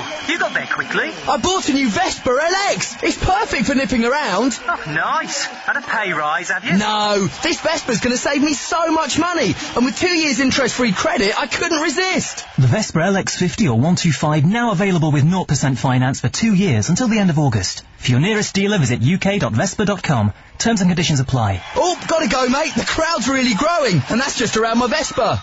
The James H. Reeve phone-in on Key 103. Call now on 0161 288 0103. There we are. Listen to this. This came in last night in the middle of our Fact Fest. He says, right, why don't you finish off your rants with Death to America? After 6 years of having its tail pulled, this is reference to Israel, of course, the dog has turned to bite the hand of its tormentors, even knowing its tormentor was acting on the orders of Syria and Iran. I'm not a Jew, and I agree with the G8 leaders, most of which are not friends of Israel. I don't understand that. Of course, it's easy to be a smart-arse sitting at a computer, perhaps taking it in turns to type things and to touch yourself intimately. It's another thing to talk about it on the blower, 0161 288 0103. That's all and also, you, even though normally people can express themselves more clearly in writing, you know, with the extra time it's given you and the opportunity to just tweak it and polish it up a little bit. But even so, that's pretty bad. So, you might do better talking about it, or you can just sit there feeling pleased with yourself. It's up to you. Mark in Carbrook. Oh, that's nice. Carbrook. Staley Bridge, mate. I was going to say Ashton, but I'll accept Staley Bridge. Thank you. Right. Yeah, I just wanted to know where you stand on mini motos, mate. I don't stand on them. No, it's just that a lot of kids have got them, and my local authority have told me that I've got to dispose of mine. Totally tip it, get rid of it. It's not allowed on the estate. Then, for once, a local authority is acting sensibly. Brilliant. Good. You think so? Yeah. If it's ridden in the right circumstances, like safety helmets, gloves, padding. How old are you? Me, I'm 31, mate. You're 31? Yeah, no, I just fix them for little kids and that come to me. That I just do a bit of everything on the estate, like. Right, and the little kids are what? How old are they? Well, like 12, 13. Right. How old do you have to be to drive one of these mini motorbikes? I don't suppose you've got any age, really, have you? Because it's under a road legal motorcycle, so... Is it? Yeah. They're only like 33cc, majority of them. But you can go higher and that, but that's you getting onto track bikes then, so there's no point riding it on the road. Yes, it's not on the road as such, I'm saying like in a car park, for instance, Tesco's on a Sunday. So, you don't drive one yourself? No, I've got one, but it's for this young lad that comes to my house, like, he rides it, and I just tinker with it so he can have pleasure out of it, like, right, well, I'll virtually guarantee, Mark, that the most of the kids whose mini bikes you fix are little gits who ride around on them making as much noise as possible. And getting on people's nerves. And you'll also know, sometimes you see, you read something in the paper, and you think, I ought to feel concerned at this, but I don't. And it's when you read about them being killed. Yeah. Because quite a few have been killed. Yeah. Right? Now, I've laughed my head off, and you're not supposed to do this, really. But, of course, what they do is ride them round in a deliberately annoying fashion, and then are amazed when they get either pulled up by the police or they get in a nasty accident. And the story that I read was, of course, you can't see them because they're only, they're dragging the spotty asses on the ground, aren't they? Yeah. And he couldn't believe it when someone, of course, couldn't see him, opened a car door. And took him out. Yeah, right. Now, the only other plan I could think of is like in war films, when they put a piece of wire across the road between two trees. Yeah. Like a jeep, Yeah, when they know the BMW motorbikes are coming with the Germans on. Yeah, there's a couple up in, around Glossop, is it? Someone got that in Glossop or somewhere like that I heard of. Did they? Yeah, or Gloucestershire it might have been. I'm not sure, I can't remember exactly. It began with gloss, anyway. Yeah. Okay. Right, thanks, James. Right. Thanks very much, mate. Is that it? They It. should confiscate the lot and crush them. Yeah, but or donate them to a circus or something like that. I've had complaints about me cutting the grass on the front of my street because it's a petrol lawnmower. And I've been told that I'm not allowed my petrol lawnmower, my petrol strimmer, or my petrol chainsaw on the estate. Wait a minute. You live in a council house? I do, yeah. How big's your garden?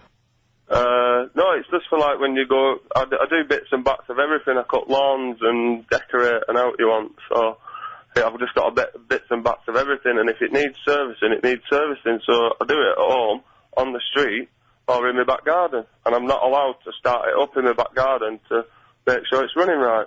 Well, I don't know whether that's the, what environmental, what do you call it, or what, it probably does sound a bit dodgy, that, a bit unfortunate. You've got to be careful you're not turning your dwelling into business premises as well. Yeah. I know. So I mean that is a bit that's a bit tricky, that.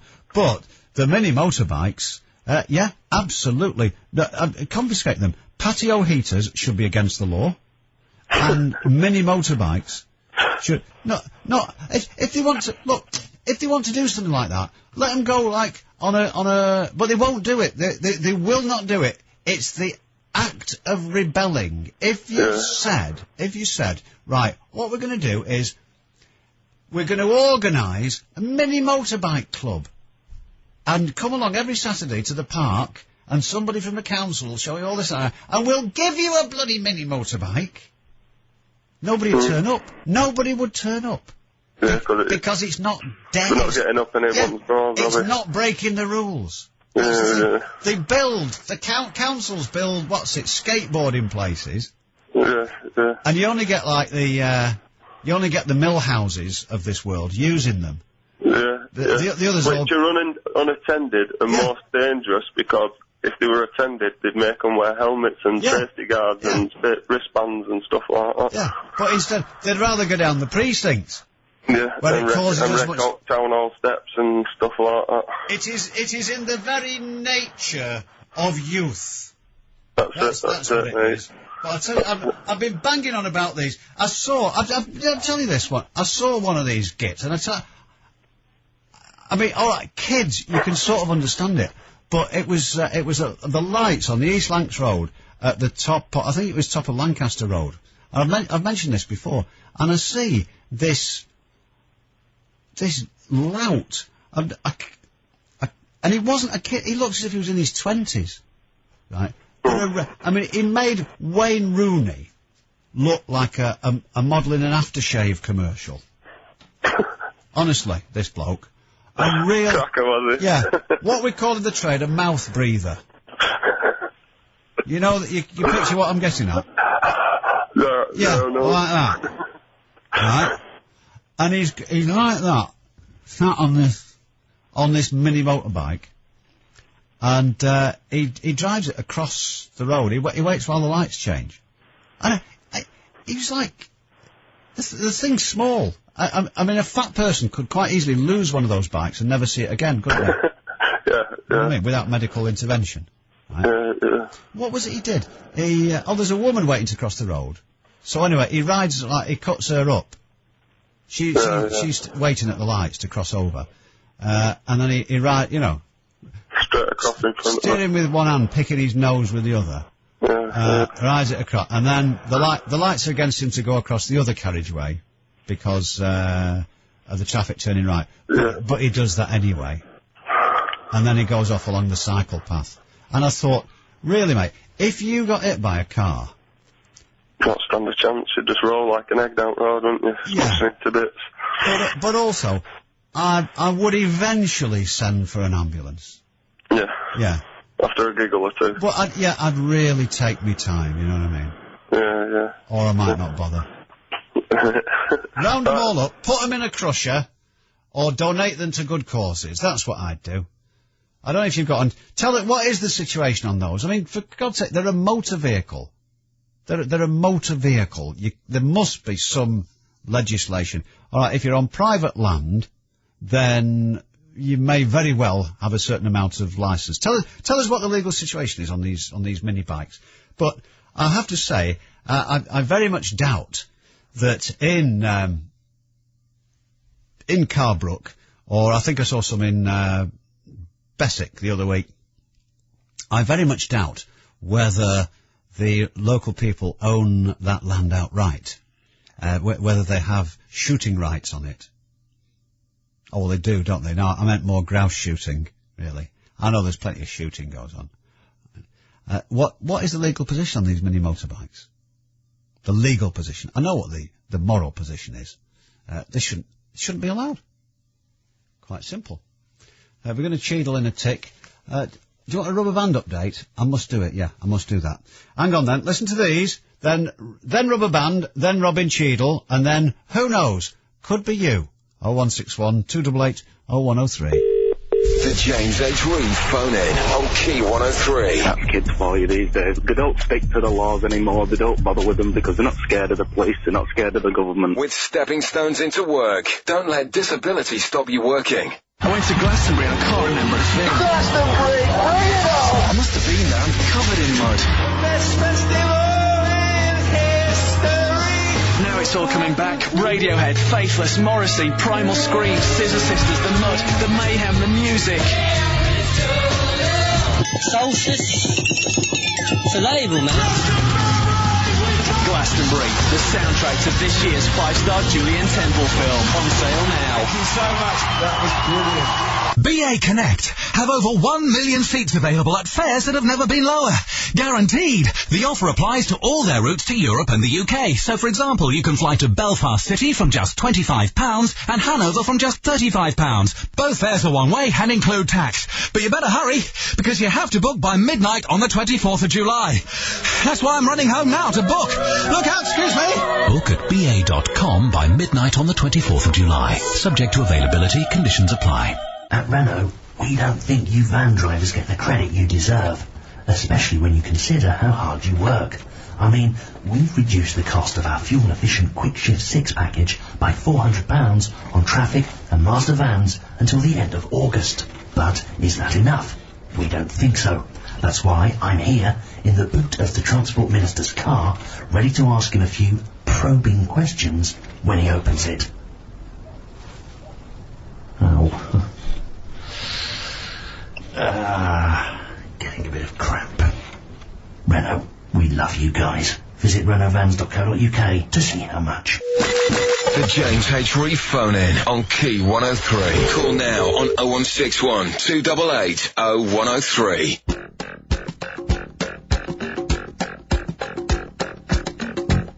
Oh, you recognise this, don't you? Yowza.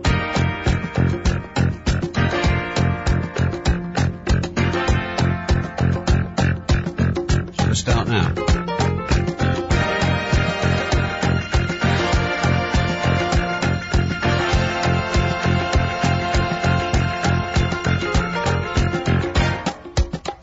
Yes, it's that time again when we bring you up to date with our attempts to collect 340 million rubber bands. Hand me down the walking cane, hand me down my hat. Yeah, you know the drill. You'll see it on the website, actually, and I must give you the latest statistics on the collection, because I need a tape measure, you know, like a dressmaker's one, to measure the circumference, because...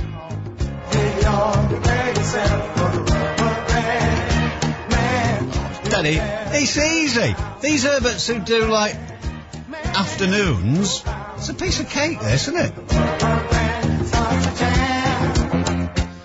Right, continuing our, what we may bring a class action against the post office, actually, and fine them for each and every 75 quid per rubber band. And I don't know what this, I'll have to measure it and weigh it again, but the ball is getting bigger. And the latest contribution, and I've not counted, but there's hundreds. This is from, Catherine and Sarah, who say, Shore Heath is now a red rubber band free zone.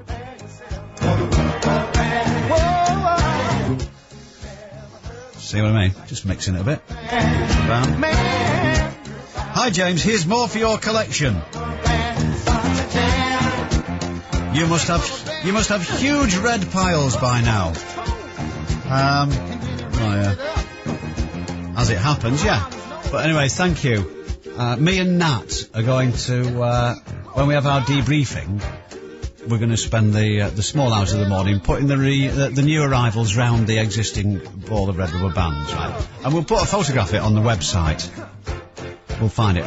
We've got, hang on, here they are again. I'm fed up.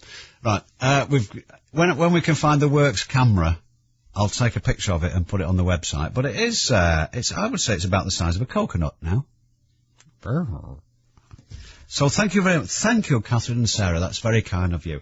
And I really don't think the post office should. They can't laugh this off. It is, if you read the statute, whether it's a lolly stick, a cheesy what's-it, a chip, all of which have incurred fines of £75, or a red rubber band, if you cause or permit to fall, or otherwise propel to the ground an object, you're in breach of the law. So, I think, what we should do, we should organise a swoop, we should organise a raid, simultaneously. You ready? Like they do, you know, like when it's a big drugs bust, we should organise simultaneous raids on all the sorting offices all over the country, and round up all the postmen, and women, with due respect. Right. A dawn raid. See, now, at one time, a dawn raid wouldn't have worked because they'd have all been out delivering letters. There'd been nobody there when we got there. But these days, they don't seem to set off till about 11:30, do they? So that they'd all be there. Be dead easy. Have them all up one by one, £75 a time. What is hang on. Rob in Cheadle. Here you go. Hello? Hello there. Hello, how are you? Well, what is, work this out for me. I try. £75 a time. £75 a time, yeah. Right, and 340 million rubber bands. That's a lot. So, what's that? That's very lot. How much could we do the post office for? A lot of money. Yeah. Yeah. Okay, well, thanks very much indeed. I don't know how much that'll be, but that's a lot. Okay, good. Right, well, are you dealing obviously in concepts here, aren't you, rather than specifics? Well, yeah. I can't go that many, can I? Well, okay. Could you tell me? Eh? How many is it? Well, that's why I was asking you. Yeah, it's a lot. Oh, well, yeah, confirmation. Right, I'd like to phone up about the Muslim Day in Alton Towers. Yeah. Well, we discussed this beforehand. Oh, have you? You've not been, have you? Have you just got back? I've just got back now, yeah. Oh, did you have a lovely time? Oh, it was lovely, it was hot. Yeah. Yeah. I just wondered why turn the wireless down in the background. Turn it down. Turn it down. I told them to turn it down. Turn that wireless down. They won't believe me. I told them to turn it down. I know. Did Natalie tell you to turn it down? Yes, Natalie says Natalie? She told you. Yeah. She didn't. Yeah. No, she didn't. Oh, did she not? No, just yet. No. Sack her. Oh, that's, I might have to she'll feel the rough side of my tongue. Oh, that's good. That's good. Yeah, well, anyway, what I was saying was, how on earth do you get a Muslim Day, right, on Alton Towers? This is not being a racist. I'm not a racist. But. Right? But. Yes. How did I know that? Because, how do you know what? How did I know the next word was going to be but? Oh, right, sorry, I don't know. It's actually... saying but? It's no, everybody does. It's a complete... The words are inseparable. Right. I'm not a racist, but... But? Yeah. Hello, but? Yeah, shut it. No. I don't know. Have you been seriously ill or something like that? Because this is about 3 weeks ago this was all... this all arose, and you've just cottoned onto it, have you? No. Go on. No, I haven't cottoned onto it, because I listen to other radio stations as well. Oh, do you? Oh, not many. No. Yours is the best. Of course it is. Obviously, yeah. Obviously yours is the best. Yes. Yeah. But I have listened to others, and I won't mention the others, but it really infuriates me to say, right, when they say you can't have... Well, what we did, we phoned them up, and what it was, you could go... Yeah. You could go and book on the day. Yeah. But if your wife went, she couldn't go on the ride. Now, is that not a bit sexist? Well, it sounds like a major step forward to me. Why? Don't let your wife go. Well, yeah, well, it's like, going down the pub, isn't it? You don't want to mind. No, not. To get away from all that. Is that what you think? Well, yeah, I think that most men will agree with that. No, what the heck? You say you went out for a day and your wife and you wanted to go on the ride, she couldn't go on it. No? Well, I mean, if you want to... Yeah, if you want to get rid... sometimes you just want to get rid of them. Of course you want to get rid of them. No, go and give them a snooker. Yeah, something like that. Yeah, I understand that, yeah. Yeah, but you can't... See, what I don't want to do is... I reckon if you do that, it's splitting people apart. We should all be together. Don't you think so? Well, in some cases, it's a very curious attitude, this, actually. But have I told you about my mate who lived in, well, he didn't live there, but he went to Papua New Guinea. Right. Right. This is a cracking system there. Yeah. I forget the name of the tribe. But this is the system they have. Yeah. The village consists of 2 houses. Right. They call them longhouses. Like a big, longhouse, yeah, that's right, yeah, I know that, like yeah. a big dormitory. That's right, yeah. Right. And, how's this? In one house, all the blokes live in one house, and all the women and children live in the other house. That's great. What a fantastic idea. Yeah, it'd be great, wouldn't it? Obviously, by the very fact that I mentioned children... That splits them up. Yeah, conjugals take place. Yeah. And I think they have a system, like in pubs that do, like, lunches. I think the beds have, like, a number on them. Right. And you have to remember it. Yeah. Right. But, apart from a bit of the old favourite, otherwise, you spend the rest of your time in the big hut with your mates. Yeah, that's pretty good, yeah. What a fantastic idea. That's great, yeah. It's like when we go and play snooker, the women are allowed in the snooker room. Yeah. But that is wrong. What are you doing with the phone? No, you play snooker in a social club, in a social club, and it's like a men's room only. Yeah. Come on. Yeah, but you have to go home at the night and face them, don't you? But this is the point, you see. Yeah, you don't Right. turn the lights on. Rob, listen, stop doing that with the phone. Keep still. I am. Right, stay there. Stay exactly where you are now. I'm keeping still. Right. You see, have you ever shared a flat? No. You never shared a flat or anything like that? Never. No, let me tell you, it's fantastic. You get home. Can you imagine? I never got home and my mate was stood at the top of the stairs and said, "What time do you call this?" Never once! Yeah, that's very good. Yeah, that's great. If I got him... He's fast asleep, isn't he? Yeah, if I got him into the flat and he's there, he never once said to me... No, but if you were 10 minutes late, your wife said, "Where have you been?" Yeah. He never once said to me... Oh, no, I tell a lie, he did, actually. He never once said, "Have you been drinking?" Me? No. Oh. I'm acting now. Oh, sorry, I didn't know he's an actor. He never once said to me, "Have you been drinking?" Except on one occasion, stop doing that with the phone! Yeah, you're right. On one occasion, he said, "Have you been drinking?" I said, "Of course I have." He said, "Well, why didn't you ring me up?" No, you don't get that off a woman, do you? No, do you? No, because you come out 5 minutes later. "Where have you been?" Yeah. Anyway, your objection to the Muslim Day. We did this, it was ages ago, this. What's the matter with you? I'm sorry, it must have been slow. It's, honestly, we did this the day. The day happened, it's only last Thursday. No, what, the Muslim Day was? Yeah, in Alton Towers. Yeah, but it was announced, they booked it weeks before. Yeah, but they didn't book it as such. No, they didn't book it as such, because they didn't... What happened was, they didn't actually book the day, because I could have gone in on that day, yeah, and I could have took my wife, and they said, "Oh yeah, of course you can, but your wife can't go on the ride." As I understand it, and you're speaking from not having been to it either. Yep. Right. No, but I did phone up. You did? I did. I phoned Oh, did you really? I did. I phoned Alton Towers to say what had happened if I could take my wife today, and he said, "Well, you can pay to go in on the gate, yeah, because he didn't actually book the actual full day." He said, "You can go, but unfortunately your wife can't go on the ride with you." Right, well, I mean...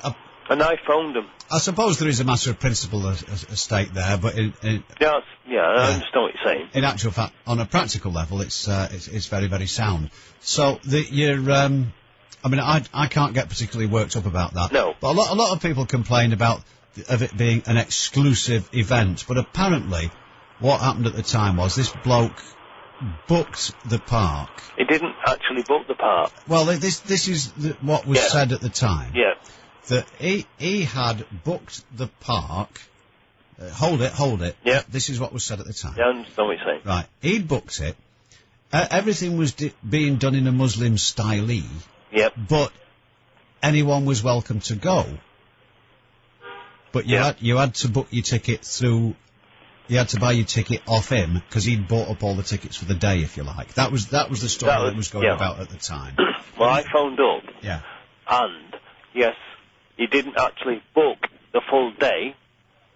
yeah, I could have gone in on that day, yeah, and gone in, I had to pay on the gate, yeah. So therefore he didn't book the full day. Right. I could have gone in on the day, but unfortunately my wife couldn't go on the ride.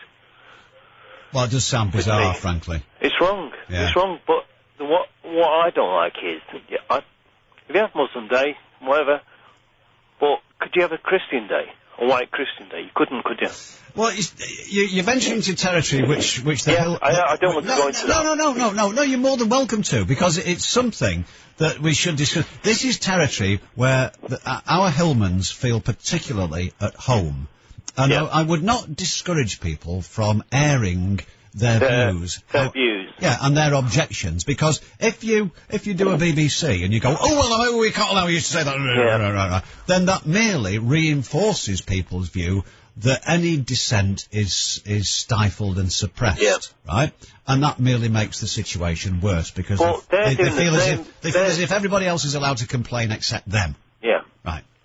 Go on, what were you going to say? Well, what I'm going to say, that is, which I don't want to happen, is they are splitting people up between each other. You know, it's causing the friction between each other.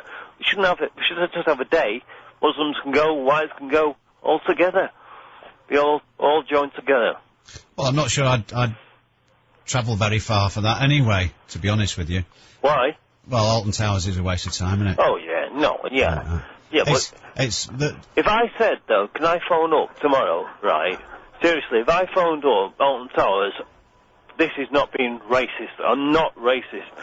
Can I phone up and say... You didn't say but, then. Oh, sorry, but... Oh, yeah. Could I phone up and say, can I have a white Christian Day? What would they say? You seriously raise a very interesting question here, and my view to this, because people do make that point in terms far less reasonable and apparently genuine than yourself. Yeah. And my view on that is this: if you are in a minority within a society or a country, then you are entitled to form a group for a variety of reasons. Yeah. It tends to be, I think it's part of human nature, that familiarity and what you are accustomed to is where you want to be. Yeah. Now, if you're part of a minority... I'm with that. Okay. If you're part of a minority, you are entitled to have your rights respected. Yeah. You can observe whatever traditions you like, as long as I agree with that. Yeah. As long as they comply with the law of the land. The law of the land. Okay. Yeah. Which again does cause certain conflicts. Now, the law of the land. Sorry, just to interrupt in a little bit. Right, the law of the land, right? Yeah. Is sexism. Yeah.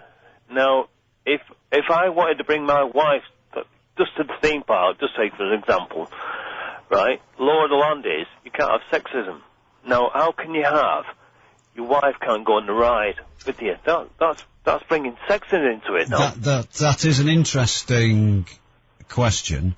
I'd like to know how would you go if I went there, and you can't do that because we're all together. You can't say, right, it's not a Muslim day, but now you're being sexist now. Right. That's a very interesting point, because they are... The law of the land is you can't be sexist, can you?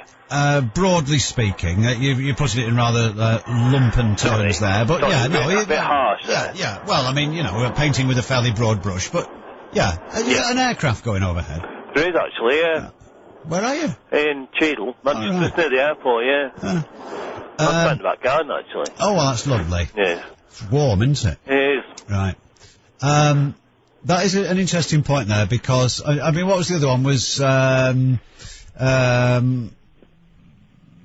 a Muslim bloke, presumably in all innocence, got a sheep and cut its throat in the street.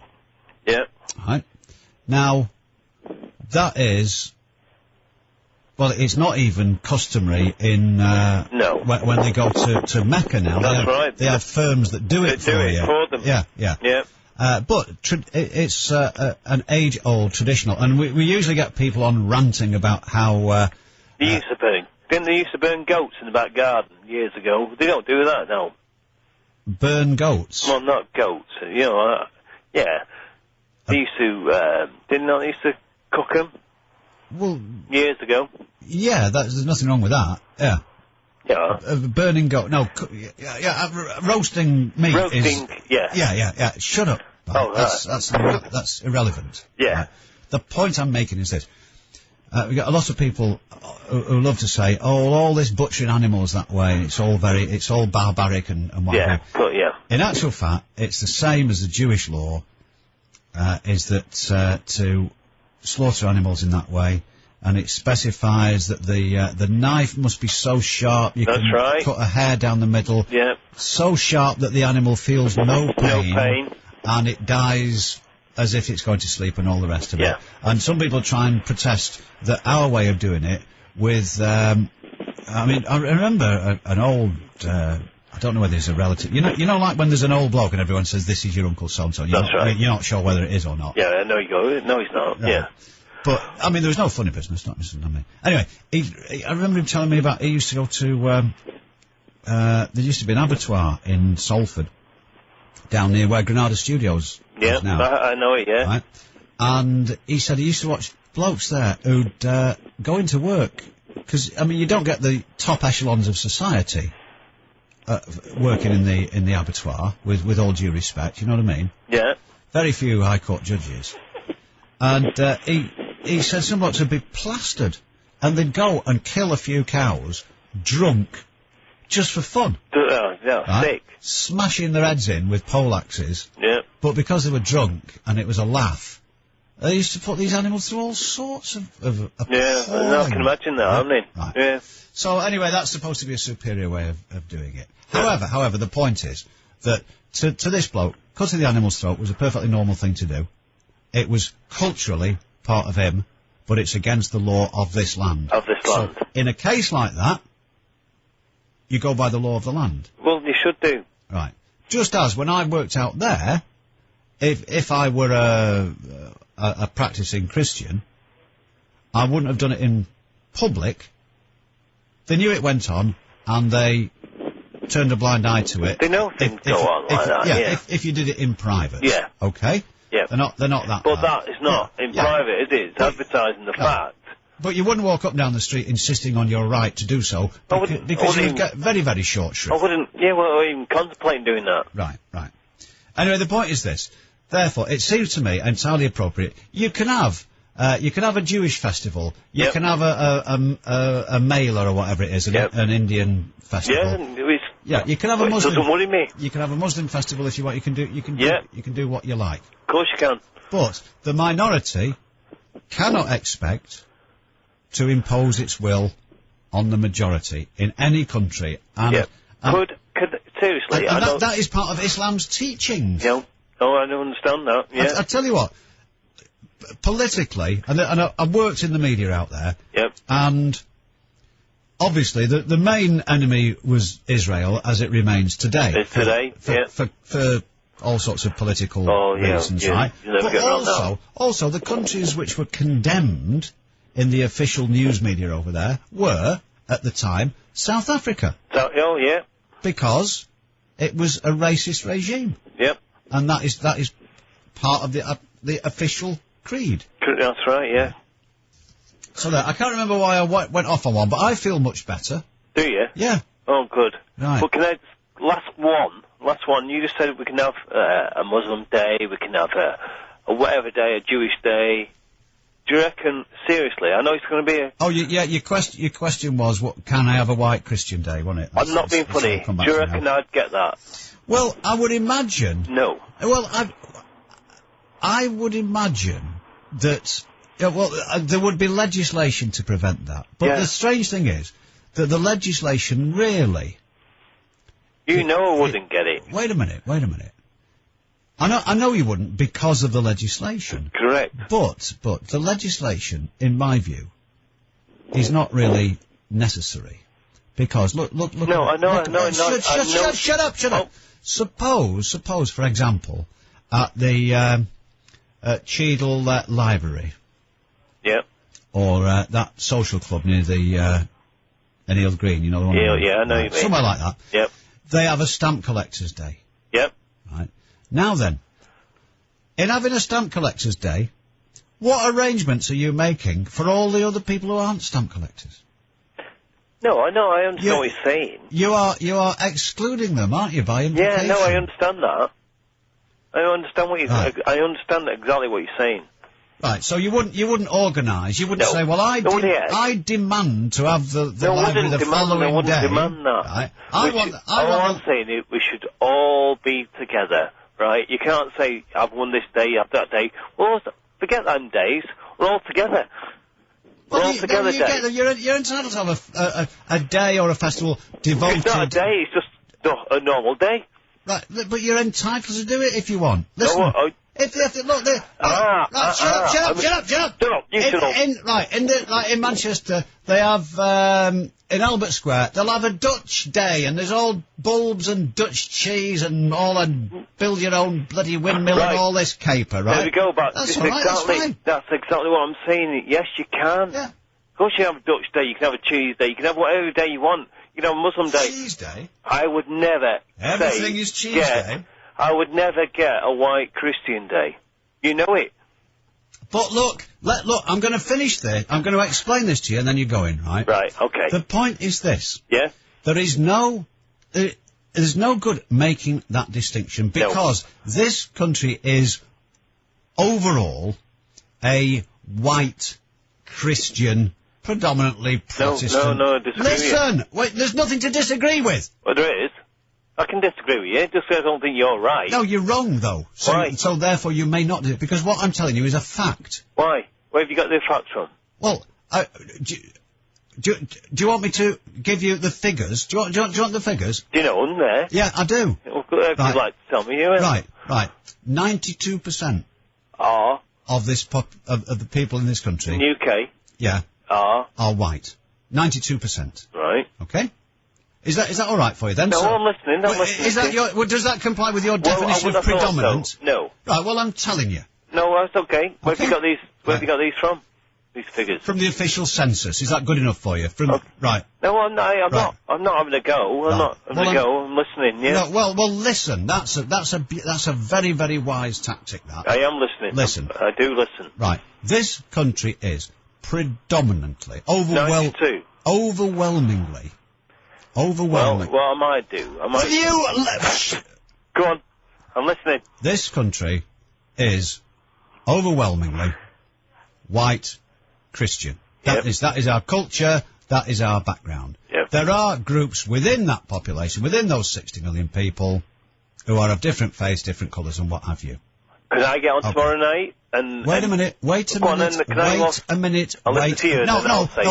By wait a minute, I mean shut your face. Oh, right. Okay. Don't call me Chuchy Face. Do you remember those two terrible winters? Yeah. Mike and Bernie? Oh, yeah. Right. Listen. I am. Therefore, it is the mainstream. It is assumed that the mainstream is white Christian. Yeah. Everything is white Christians are automatically catered for.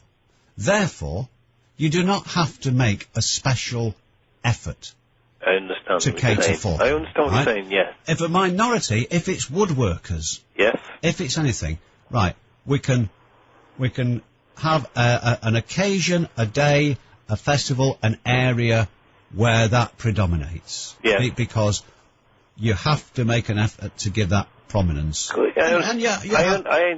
understand what you're saying. I do. I know you're on. Okay, so good. So I'm glad he came to his senses in the end. Thank you. That's lovely. That was hard work, wasn't it? But I feel he made it so. Thanks very much indeed. Right. God, he could get on your nerves after a bit, couldn't he, him?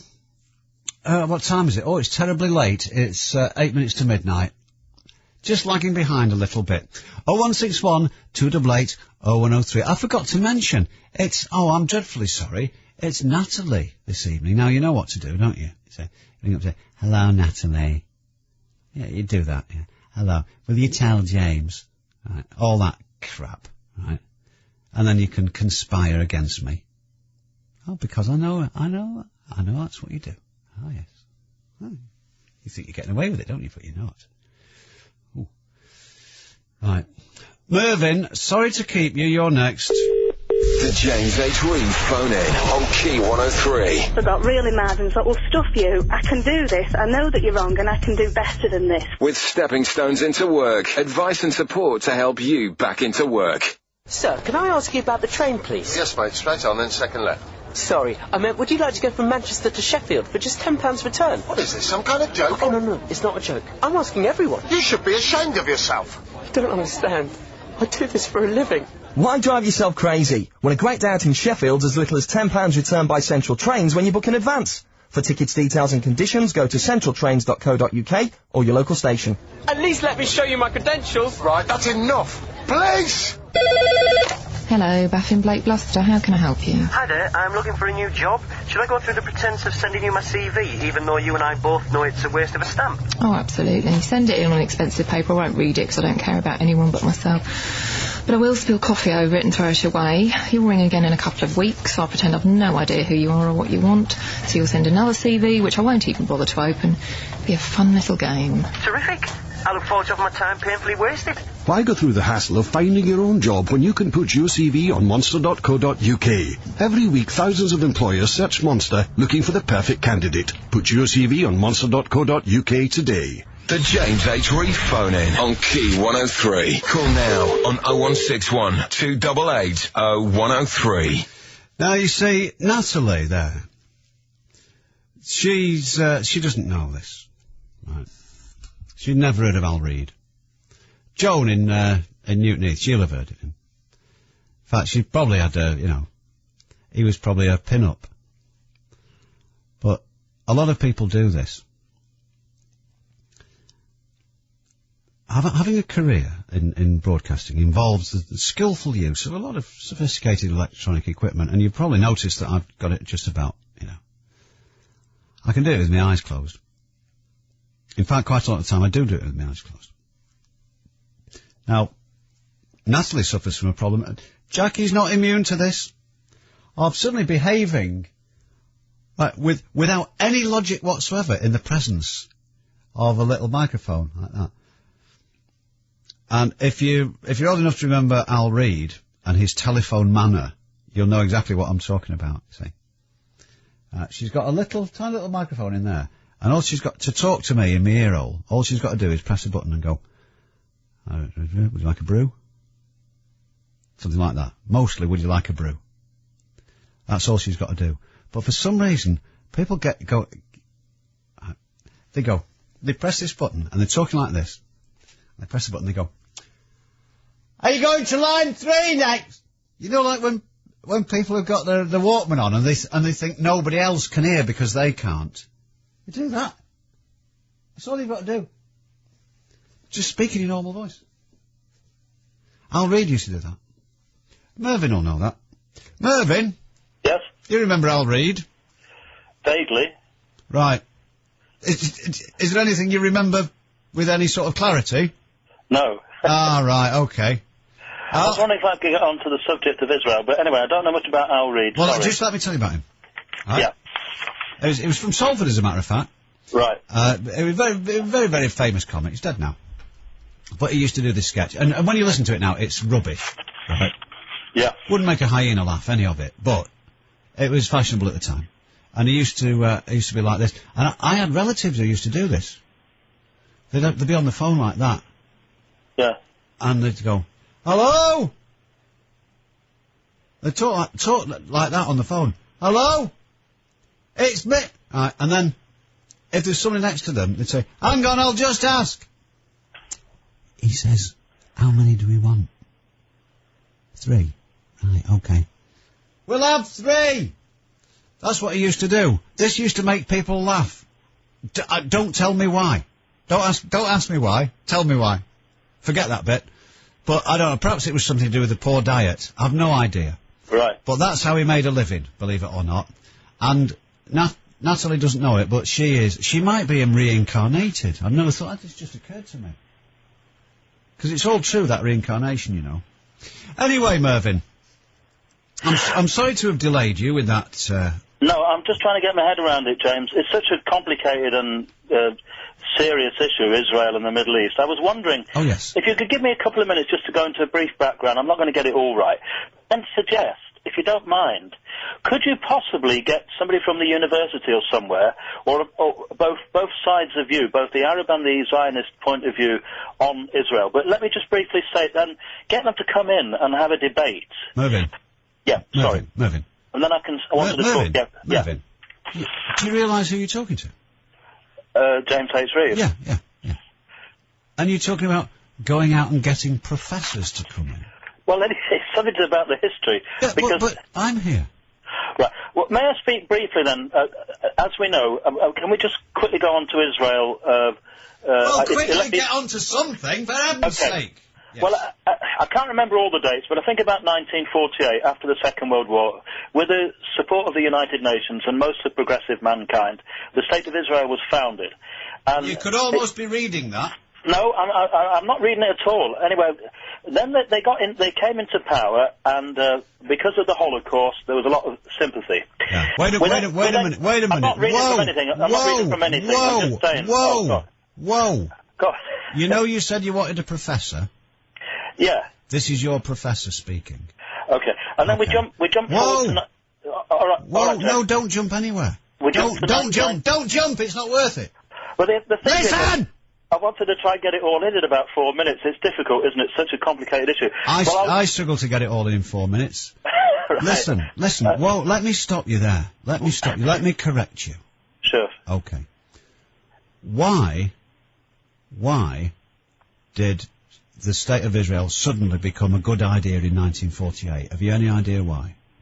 You're Jewish yourself, I take it? No, I'm just English. Well, you can be both, you know. I'm not Jewish. I'm just an ordinary English Anglo-Saxon. With a name like Mervyn? No, that's Welsh. Oh, okay then. But James, can we get on... Whoa. Why did the idea of a State of Israel suddenly become a good idea in 1948? Why did the United Nations suddenly put its weight behind it?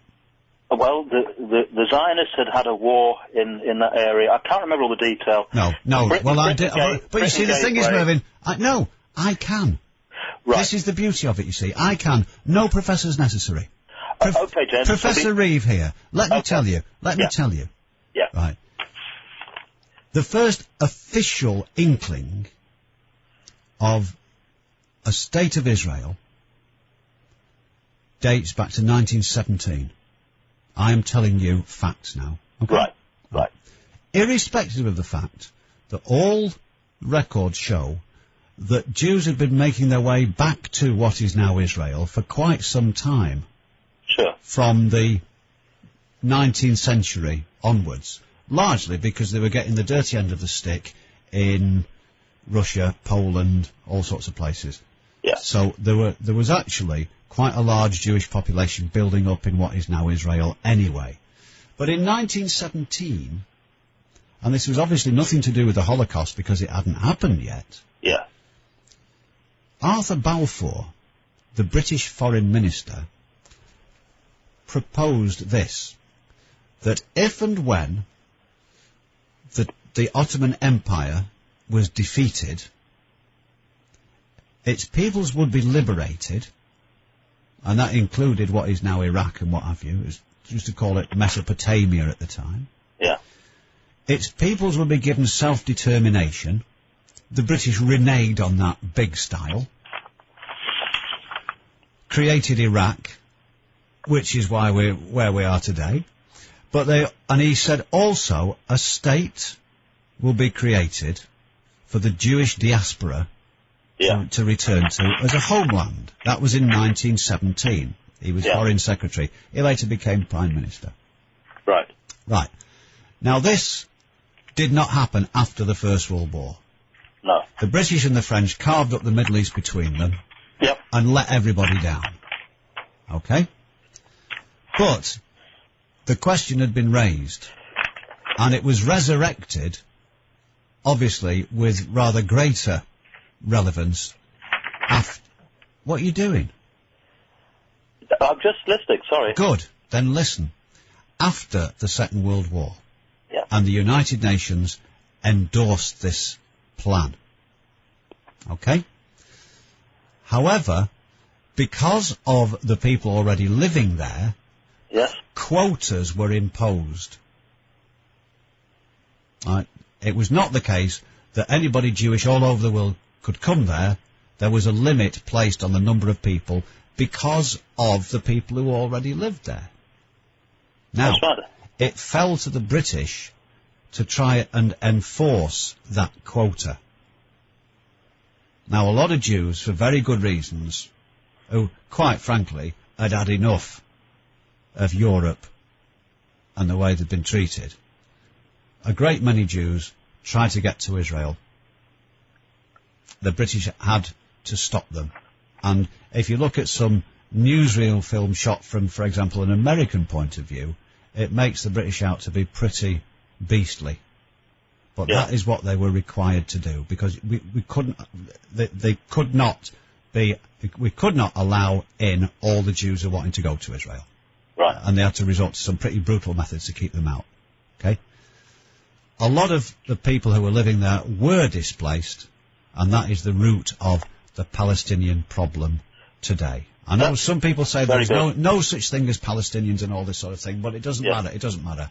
A lot of land was taken, a lot of people were displaced, and we're stuck with the problem. Right.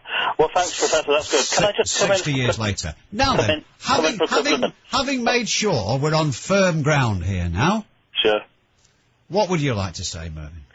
Well, obviously there was a 1967 war when obviously Israel grabbed, I think it defeated Egypt and Lebanon and other places, grabbed more territory, I think the Gaza Strip, the West Bank and whatever. But if we look at today, I'm being as very brief as possible and I'm not an expert, this old... No, I'd already formed that impression. No, on the 4th of May a new government was elected in Israel, O-L-M-E-R-T, Olmert, four-party coalition that run by a guy called Olmert, and they've decided they're sort of ignoring, you know, there's been a thing called the roadmap, agreed by United States and other countries, Geneva Conventions, the Oslo Accords and whatever, and Israel has decided just to ignore all that. They've thrown the Palestinians mainly into small segregated strips like the Gaza and the West Bank and whatever. And as you know, in the last 3 weeks, they've launched an attack both on the Hamas people in the south around Gaza and the Hezbollah, is it called, in the north. Yes. But to cut a long story short... As James, people often say when it's too late, yes. Yeah, no, don't let me go yet. I mean, I wanted to just say that obviously it's been bankrolled from the beginning by the United States. And even as of now, the people that run America and the people that run Britain still bankroll Israel. It has a large army, as we know. It's got ships off the coast of Lebanon. Some of us think that it's overstretched. The word would be, I love the word, sorry, I'm just forgetting the word, on the path to its own self-destruction. It's gone too far this time. Because if you look to the east, and the reason I was rustling papers is I've got a map of East Mediterranean with me. If you look to the east of Israel, it's only a tiny country. To the east, obviously to the north you've got Lebanon, to the south you've got the Gaza Strip. To the east you've got Syria, a great big country, and Jordan. And then right next to it, Iraq. Yeah. Now, obviously, these countries, they haven't been not being bombed at the moment, but obviously they will eventually back up Lebanon and the Palestinians. And in the long run, I can't see how Israel can win. Well, in the past, it has to be said, they have tried it before. The various Arab countries have ganged up against Israel on a couple of occasions, and very, very embarrassing. And this includes Egypt. Got their arses kicked. Substantially. In fact, comprehensively. Very, very embarrassingly. What I would argue is that nobody wants a total war, but if there could be a way of is it called the the two-state solution of both a Palestine and an Israel, that would be a big step forward. Also, I'd say readers, I'd say to listeners, if they could get hold of a map of East Mediterranean, and you just look you can see Cyprus there off the coast. Yeah, I know. Yeah. And then you can, do you know what I've noticed about you, Mervyn? You will not use one word if 10 or 12 will do the job, will you? Get to the bloody point. Well, it's not easy, is it, Israel? It's a complicated issue. It's just that I think they've overstretched themselves. It would be far better if they tried to negotiate. They had a little bit more friendship towards the Palestinians instead of having them in a camp. Okay. Let's make this point. Yeah. Sure. Yeah. You said that they're attacking the Hamas people and the Hezbollah people. That's right. Yeah. Right. Well, they're not a people. They are members of organisations who form part of the population of Gaza and, it now appears, Lebanon. Yeah. Right. Now that is, you can look at it two ways. These are terrorists who are killing indiscriminately Israelis, some members of the armed forces, others innocent civilians. Okay? They've been doing it with missiles, they've been doing it with suicide bombs and what have you. Yeah. Okay. A legally established state, Israel. Okay, recognised hither and yon. You can look at it the other way, which is Israel is a state which was imposed on the area, and in the creation of that state, many people's rights were ignored or trampled on. Therefore, they are doing what any people would do who see themselves as being occupied, which is to fight the occupier. Those are the two ways of looking at it. Okay? Yeah, I take the second view that Israel now is the aggressor. It's not. They're not. They were in 1967. The West, for a lot of progressive people, said they still had sympathy for the Holocaust. Israel's a great place. Now that's turning round. Well, that's right. And most people are saying Israel is now the aggressor. They've got an enormous army, enormous. 200 times bigger than the Palestinians. The Palestinians are just mainly in the Stone Age. But Israel... Well, I wouldn't say that. No, but, many of them can drive and things like that. Yeah, but I didn't mean it that way. I mean, they're throwing stones rather than having sophisticated weapons. Oh, I see, right. And rather than napping flint. I'm not in favour of violence. I would have thought that a two-state solution would be the way forward, where the Palestinians would have their homeland back. I know it's not going to happen. Okay. It's possible, and it might have been heading towards that way. And this is the unfortunate thing.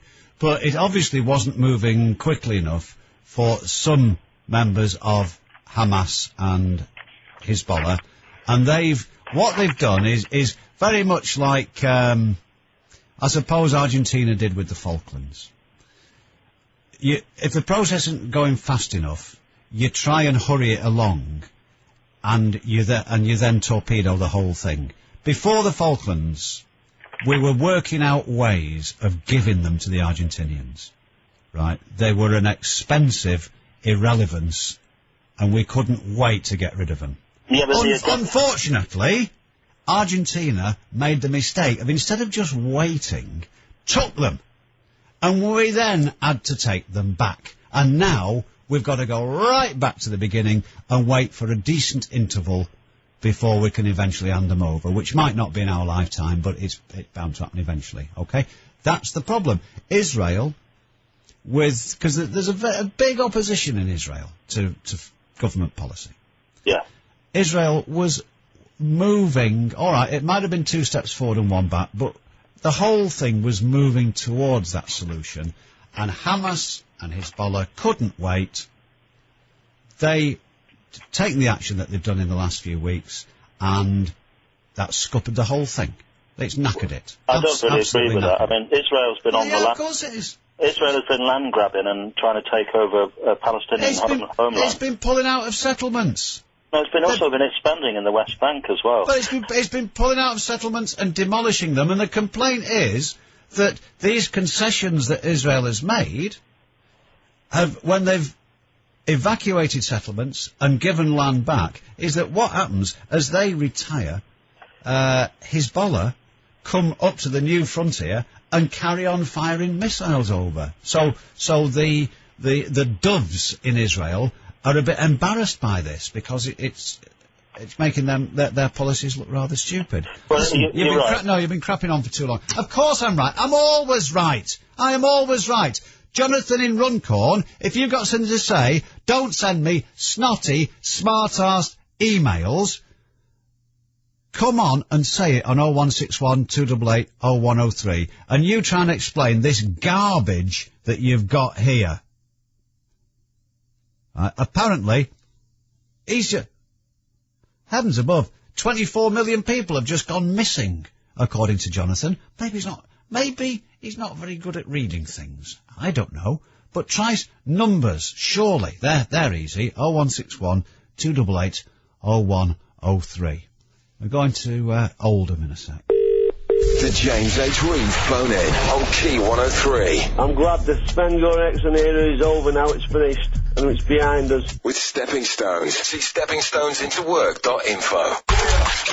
Get some Toolin in your morning routine. Helen in the morning on Key 103. If you saw that show on ITV last night, driving mum and dad mad. Oh my God. I'm not a violent person, but I would have had to kill those children. Well, seriously. Chelsea clearly doesn't mean that. I'll tell you what, that was the best contraceptive they could have ever offered. Well, that little Rio from Runcorn, isn't he a perfect example of why some animals eat their young?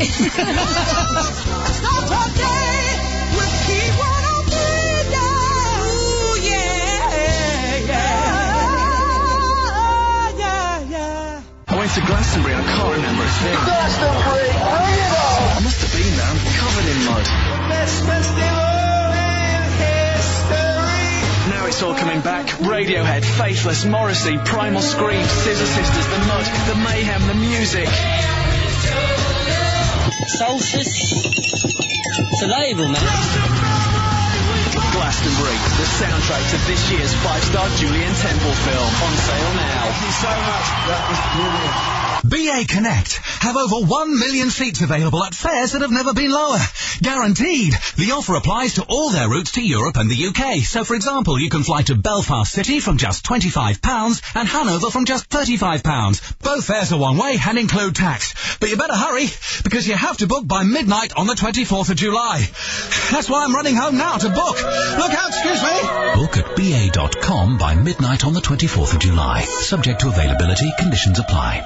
The best way for families to enjoy Florida is with the Orlando Flex Ticket, giving unlimited access to 5 theme parks for 2 whole weeks. This includes Universal Studios with amazing movie action. Universal's Islands of Adventure, where you can feel the rush of adrenaline. SeaWorld with the killer whale Shamu.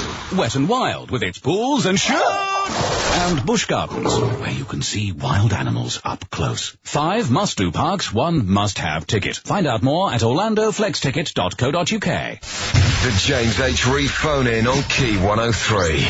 Call now on 0161 288 0103. Right, bit distracted there. I was just delivering that personal service for which Key 103 is noted. I'm personally sending an email to a Hillman, telling him to shove it up his backside, because that's what we do. You know what I mean? You are important to us. All of our operators are busy at the moment, but you and your backside are particularly important to us. Thank you. Thank you for waiting. Paul in Oldham. You're on Key 103. Sorry to keep you. We were just resolving the Middle East situation there, which I think probably needed to be done. Paul? No problem. Just want to completely change the subject if I can. It'll all be all right in the morning. Yeah, well, to be honest, I was listening to that. I didn't understand about 90% of it. So. That's all right. That's about the average, I believe, for people we get on the show. Yeah. Fantastic. Okay. Like I said, want to change the subject completely if I can. Basically, about 3 months ago, my partner got made redundant, and she had to travel roughly about 20 miles every day to get to work, so she needed a car. When she got made redundant, after a couple of weeks, we decided that obviously she didn't really need the car anymore. So what we decided was to cancel the insurance on the car, but we decided for her to keep the car, obviously, because looking for another job, she's going to still need the vehicle. Why are you telling me this? I'm telling you because it'll make sense to you in a second when I tell you. So what we decided was, with the vehicle that I have, I was insured fully comprehensive, and on my insurance document it said I can drive any car as long as it's not owned by myself, and a few little things I can't remember what's on there. Now, I got new documents today. This was 3 months ago. My insurance has just run out on my car. I got my documents today for my renewal, and it didn't mention anything about me being able to drive another car. So I thought, well, I'll go on the internet. I don't want to assume that I can still use the car and everything. So I went on the internet, had a look at a few websites and things like that, and I seem to have stumbled across a grey area because on one of the websites that I went on to, there was where people type in questions to get answers back and so on. Sorry if I'm boring you, but like I said, I'm getting to the point now. Bloody rigid. And basically, what it is, I've been told by my insurance company that I can drive any vehicle as long as it's not owned by me, but it seems to turn out that you can only do that if the vehicle's actually insured by the other person. So as I'm reading down all these posts and things like that, different people have got different opinions. Half the people say that the other vehicle doesn't have to be insured because you're only insured third party in the car, but some people say the car does have to be insured. Now, what my concern is, if my insurance have said to me on this document that you only have to make sure the vehicle is not in your name and it's not for hire purposes and so on, that means that I've been driving around in my partner's vehicle for the last 3 months uninsured. So the reason I'm ringing, do you know, being the expert that you are and everything else, do you know the answer? Does the other vehicle have to be insured? Well, when you said you were listening to me and Mervyn talking about the Middle East? Yes. And you said you didn't understand about 90% of it? Yep. Well, I know how you feel. That was Paul in Oldham. This is, what's this? Yeah, in Hughes, daft Welsh name, says, no wonder you dress up like a woman, because your mother tired to cut your umbilical cord, alright, and because she was drunk, she cut your penis off, and on the second try, she cut the umbilical cord. Right. That's blimey, Charlie. That's a beauty. That's one of Dorothy Parker's, that, I think, isn't it? Or is it Oscar Wilde? I'm not sure. Or is it, no, hang on, is it a slack-jawed git? That's that one. Right. Can't spell to save your life, can you? E-oi-oi-oin. What did they name you after? Some sort of Tom and Jerry sound effect? Yeah, well, that's a rib tickler, and no mistake. Thanks. Right. I was going to do something then. I can't remember what it is. I'm going to tell you something. Forget now. Actually, there was something interesting. Yeah. That's right. I was sending a hugely offensive email back to him. Because I do this. Do you remember last night, the bloke, David Bailey, who was trying to trace an ancestor or something? Well, as I say, we do offer this very, very personal service. We have a file on everybody, and we try to tailor ourselves to your specific requirements. And he amongst the other things that he sent to us, he said, his granddad used to amuse the household, I can't remember now, but something like, by chasing somebody around with an oatcake nailed to the end of a mop. So I sent him back some information, and I did say I would love to hear about the oatcakes, more about the oatcakes, but not in the immediate future. Anyway, he's just sent us a message back. He said that oatcakes are delicious, although I haven't had one for a while. They don't sell them at Waitrose in Cheltenham. Well, I think they should do. I think if you put something in the suggestions box, I would think they'd probably get a consignment in for you. But the very fact that oatcakes were readily to hand for your great uncle suggests that you have a potteries background. You see what I mean? It's all. That's how Columbo works things out. It was the oatcake that started me thinking, sir. See what I mean? That's the way. There's only one way to do it, isn't there? Right. Should we go to Openshaw? Let us, because the beauty of it is that we can go anywhere we like with the magic of radio. We can just say we're there, and we're there. We don't actually have to go there. We don't have to spend 600 million quid moving people there. We just say we're there, and there we are. It's radio. I understand that. It's 23 minutes past midnight, and, oh, here they come again. The James H. Reeve phone in on Key 103. If anyone ever hurt that child, when they got released, I would personally hunt them down and I would end up in jail myself. With stepping stones into work, don't let disability stop you working. Hi, this is Madonna. Do you know what H&M stands for? I finally figured it out. H&M stands for Her Majesty. Wasn't that sweet of them? Okay, we love you. Who doesn't? Stop by any H&M for your chance to win 2 tickets to Madonna's Confessions Tour live in London or Paris. No purchase necessary. Terms and conditions apply. Let's get together. See you at my show. I'm Eileen and I'm quitting with nicotine. I was quite dubious about giving up cigarettes because when I gave up before, I did put on a bit of weight. But now I'm 6 weeks into it, and I really find with the nicotine lozenges that not only are they helping to take away my cravings for the cigarettes, which is great, but also I find that I don't have to be eating and nibbling all the time, so far so good. Eileen quit smoking last year using nicotine CQ 4mg lozenges, which helped Eileen control her cravings and her weight while she quit. Requires willpower, contains nicotine, always read the label. The James H. Reeve phone in on Key 103. Call now on 0161 288 0103. Yassam. Just let me send this. That's on its way. Lovely. James in Openshaw. Welcome aboard Key 103. Hi, James. How are you? Sorry, I had a bit of an attack of Long John Silver there, all right? Oh, yes. It's okay. Quite interesting. Yeah, quite good. But it was almost as if he was on the poop. Pardon? No, it doesn't matter. Go on. No, I was just wanting to, I suppose, express my opinions about the Carlos Mendes sort of shooting in London and great. Carlos Mendes? Yeah, and he was a wicket keeper. Sorry? He was a wicket keeper, wasn't he? I think it was an electrician that was shot in London 7 times. Oh! You know, it may be related, I wouldn't know. Gian Charles de Menezes. Juan Carlos de Mendes. No. Look. Oh, God's truth. Right.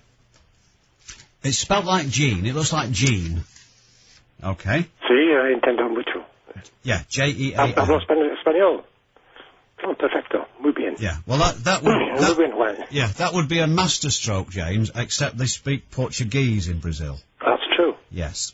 Owing to the papal line of demarcation. Absolutely right. The first papal line of demarcation. Yes, they speak Portuguese in Brazil. That's right, yes. But I know it's just simply the idea that there was no case. Whoa, just a minute. Look, just a minute. You see, it doesn't fill me with confidence. Mm-hmm. When you appear to be talking about somebody completely different. His name, right, it's nothing to do with Mendes and Brazil 66, right? His name was, and again, pronunciation seems to be, well, you seem to have a choice, but essentially it's Gian Charles, spelt like Charles de Menezes. That's his name. This is the man that had 7 bullets in his head? Yeah. So I suppose, really... It's not really material to him, is now. No, we're not going to offend him, are we? But I suppose it's a semantic point, isn't it, really? Yes. No, it's simply the fact that it surprises me greatly that despite all the press coverage and all the factual analysis, that the man was dead with 7 bullets in his head. Mm. And it apparently was a Brazilian electrician going about his business. Apparently so, yeah. And a great deal surrounds this. And whoever put the 7 bullets in his head, they were unable to find any grounds for prosecution, which seems strange. I mean, whatever competence is required, I mean, it's hardly accidental. Well, it will be very interesting to follow this this case. I mean, there's no guarantee. Not really. It's done and dusted, isn't it? Well, I was just about to say there's no guarantee that because a summons has been issued that there will be, cases fall through, don't they? You know what I mean? Well, personally, my view is it's done and dusted. The thing's been put to bed, and the perhaps negotiated with the buying of honours. Investigation has been taking place currently. I'm sure that no doubt they will find again no cause, a justifiable cause, and there'll be a nice trade-off for both sides, both the police and the government. Well, we have the comparative luxury at this stage, and we have to observe legal requirements, but we can speak with a certain amount of latitude here, because we're not talking about a named individual or a recognisable group of individuals. No. So we have a certain latitude, but it seems purely based in fact that the 7 bullets were in his head and they were put there by people acting on behalf of the police force. Indeed, yes, yeah. And maybe the government in part as well. But additional. Well, you see, listen. What's the matter with people? Listen, the point about it is this: there is going to be no public inquiry, which is awkward, is difficult. Well, and they said there would be no prosecutions of any individuals or any organisation. Indeed. Well, the organisation, Scotland Yard, has been the Metropolitan Police have been served with a summons for alleged health and safety breaches, and it's apparently the reason. Why they've chosen this course of action, I don't know. But it's perfectly understandable. I mean, I think if policemen are required to jump over barriers that people normally put tickets in, there's a certain hazard associated with that could be damaging to their health, and it's not being considered or any risk analysis made for that, in which case it would be a significant health and safety hazard at work. Well, yes, but why? Look, if this is going to be a cover-up, as a lot of people believe it to be, why not just say, sorry, we've conducted our inquiries, we've had everyone, we've got written statements off everyone, and there's no case to answer, right? No further action will be taken, and everyone would go, it's shocking, and life would carry on as normal. Why? I don't think so. No, that's what happens in this country. Well, that is why. Listen.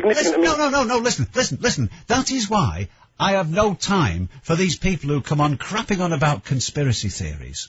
Okay? There is no need, James, for conspiracies. You just do it. You rub people's noses in it, and they go, oh, that's out of order. Oh, shock, typical. And then carry on. So you don't have to bother. No, I wasn't thinking about the incident itself is difficult enough to understand, accept, or explain, in that if it had happened anywhere else and another individual, not the police force, had put 7 bullets in somebody's head, there would be a case to answer. And in terms of whatever the democratic processes are, the fact that the government and its police force managed to do that without any culpability, apparently, and without any responsibility, and this forms part of the democracy that's been, I suppose, fought for in Iraq and been offered to Iraq and other parts of the world, it challenges some fairly fundamental questions, I suppose, really, that seem to be lost, I think, in the press. And fundamental basic rights. I mean, I could have been that person going to work in the morning and having 7 bullets in my head, and somebody saying, well, don't worry, it was just a mistake, let's forget about it. Yes, I remember at the time, but I think in some ways, James, this illustrates my point. On the night it happened, a lot of people rang me, rang this radio station, and were outraged, upset, frightened, concerned about the consequences and implications of this. But what happens? On we go. Not a lot, really. No, not exactly. That is one of the very few occasions when that trite and irritating catchphrase was actually just the right thing to say. Okay. Now, you're concerned about a public inquiry? Oh, I don't have a concern about public inquiry. Really? But there won't be one. Well, even if there was one, how many inquiries have we had into the way we were conned and railroaded into the invasion of Iraq. I suppose. How many have we had? Well, I suppose I prefer to think of the Bloody Sunday inquiry as being an issue, and the various other inquiries that seem to take maybe 10, 15 years. Well, I mean, yeah, they were sat on, and they were irrelevant, really. Yeah, but I mean, there'll be a lot of people listening tonight who've no idea what you're talking about, because it was 35 years ago. Well, the results only came out 10 years ago. Right, but listen. Within the last 3 years, we have had the Butler report, the Hutton report. There's been another one, hasn't there? Right? That was the one that Joe Blair signed and auctioned off, didn't she, for some charity? Yeah, but never mind that now. Stop giggling and listen to what I'm saying. Right? These enquiries have been carried out. Everyone's given evidence. They've been written up. They've been published. They've been analysed in all the papers. And we are none the bloody wiser. Oh, we are? No, we're not. Well, we are. Not about the facts. The implications are clear. No, you're not right there, James. I mean, whatever the result is in terms of any inquiry, whether it happens or whether it doesn't happen, I don't believe it will. The facts are that the police force, under instructions, put 7 bullets in an innocent person's head and have no consequences and no responsibility for their actions. In that situation... Just a minute. I am required to stop you at this point. We don't know whether it was under instruction or whether it was a piece of initiative by one or more officers at the time. We do not know. And because there isn't going to be a public inquiry, there is every likelihood that we shall never know. I suppose there's some deductions you can make. I don't know many weapons, unless they're automatic and have a higher number of bullets than half a dozen. It would imply that maybe one or more people were involved in it. But, I mean, at the scene where the man was killed, there was more witnesses to that. There must have been 4 or 5 witnesses to that particular event. Yeah, I tell you what, I've suddenly remembered. And it's incredible. I mean, it's incredible that all of that information about this man having bullets inserted into his head, that all that information is lost somehow. Or there's an excuse made for it saying that we're not culpable, or it doesn't fall within our remit. Well, I'm afraid this happens all the time, and coppers going off sick with bad backs, and, just before it's discovered that they've been bent for how many years. Yeah. There's actually, Greater Manchester Police have I think there's a bit of a tranche of officers have just gone off sick, retired through ill health, who were about to, a ton of bricks was about to collapse, descend on them, and they've all gone off sick. Well, 1 or 2 fairly high-profile ones. I was reading about it all the other week. Not in the evening news, funnily enough. No, absolutely not. Yeah. Well, I suppose the thing about it, I mean, all of this, like, media information, disinformation, misinformation, I mean, at the personal level, if the police don't have responsibility and accountability for their actions in terms of what took place there, they have none outside that either anyway, Well, and everything then becomes justifiable. It is certainly very concerning. But listen, before you go, because you're about to. I just want to say one other thing as well. About the Israeli thing, and then the ships leaving from Beirut. I mean, that interested me greatly, because in June 1967, the USS Liberty, an American ship, was attacked by the Israelis, and 34 Americans were killed and 171 people were injured. Never reported, never been investigated, never covered. In what, 1967? June 1967. What was the name of it? USS Liberty. 34 Americans were killed and 171 other people were injured. It was the highest casualties suffered by the American Navy outside, I think it was Japan.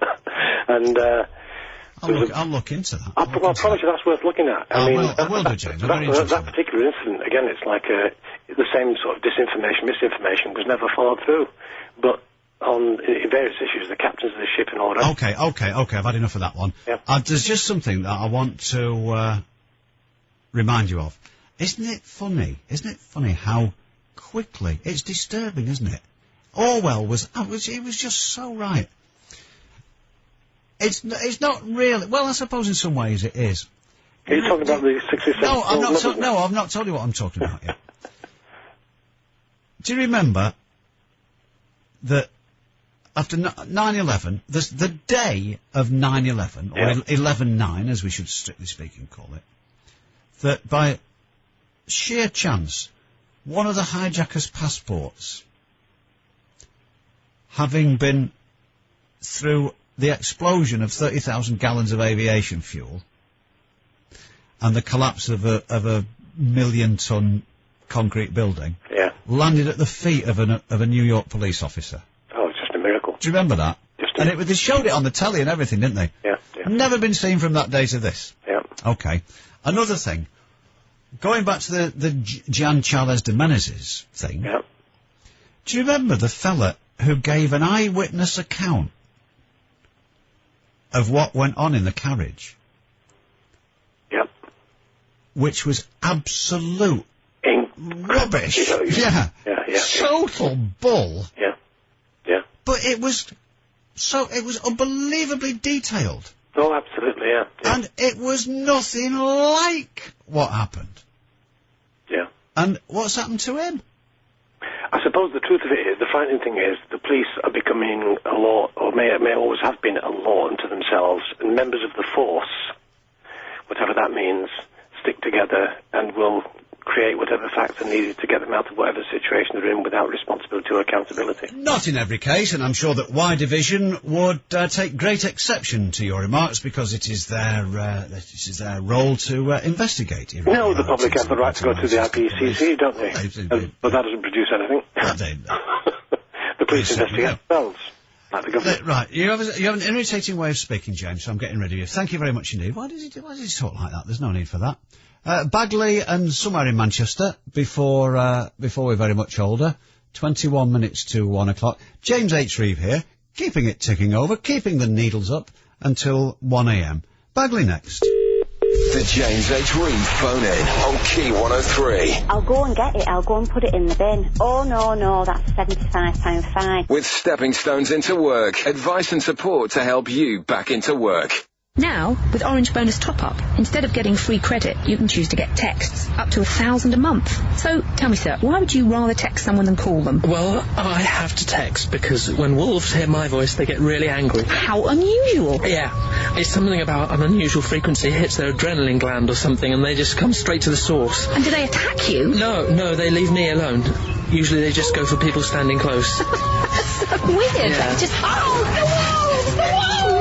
Orange Bonus Top-Up. Now with up to 1,000 Orange texts or up to 50% of your credit back every month. See orange.co.uk for details. Orange. The future's bright. Available on anytime fixed rate tariff. £10 minimum monthly spend. Terms apply. Crippling mortgage and loan repayments can prevent you enjoying life to the full. You could find yourself a prisoner in your own home. Break free. Call Northwest Property Buyers on 0161 3200 444. We could release equity and give you a minimum of 70% of the property's value now and rent it back to you on a long-term rental agreement, allowing you to remain in the place you call home. Northwest Property Buyers will even pay all your fees. Call 0161 3200 444.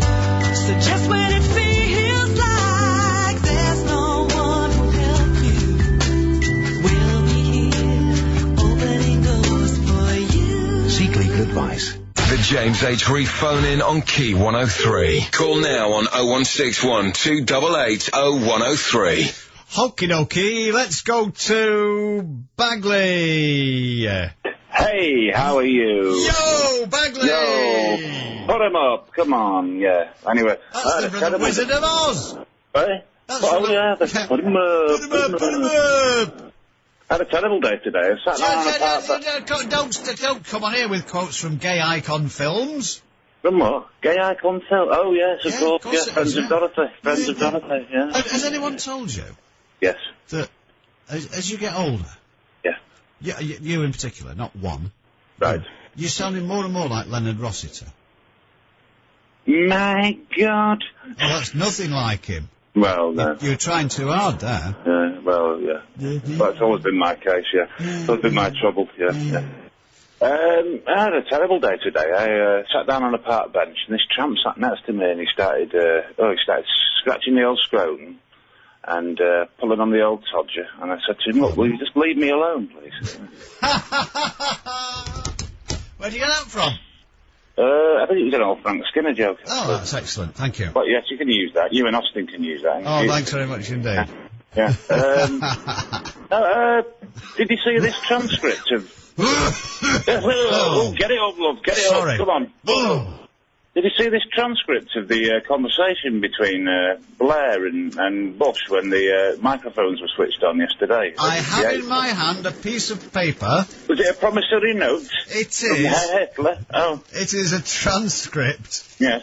of what went on. I mean, you know, this is the man, the so-called leader of the free world and his lackey. And the first line is, "Yo, Blair." Or is it, "Hey, yo, Blair"? Yo, Blair, apparently. Oh, what's all this kind of locker room talk?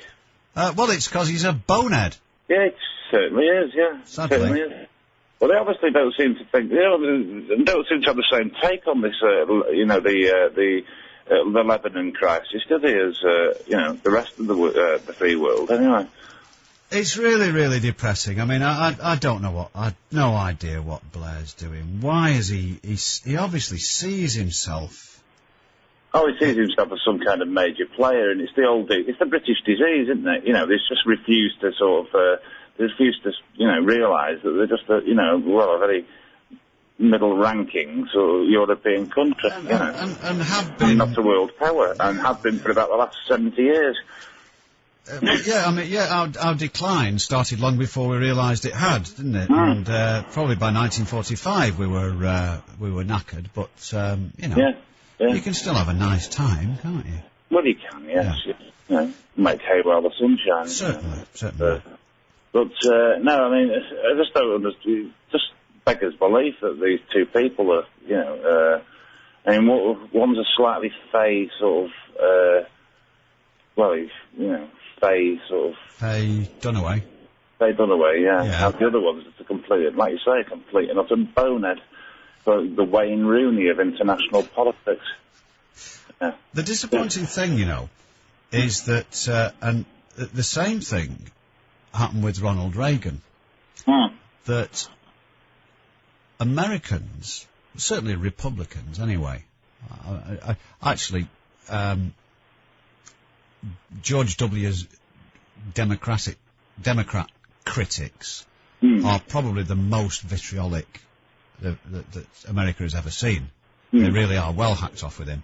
Yeah. But his supporters, and not just Reagan supporters, but a lot of not necessarily Republicans, had no idea that certainly in Europe, people thought that the Americans had elected an idiot. Oh no! I mean, my uncle came over, and my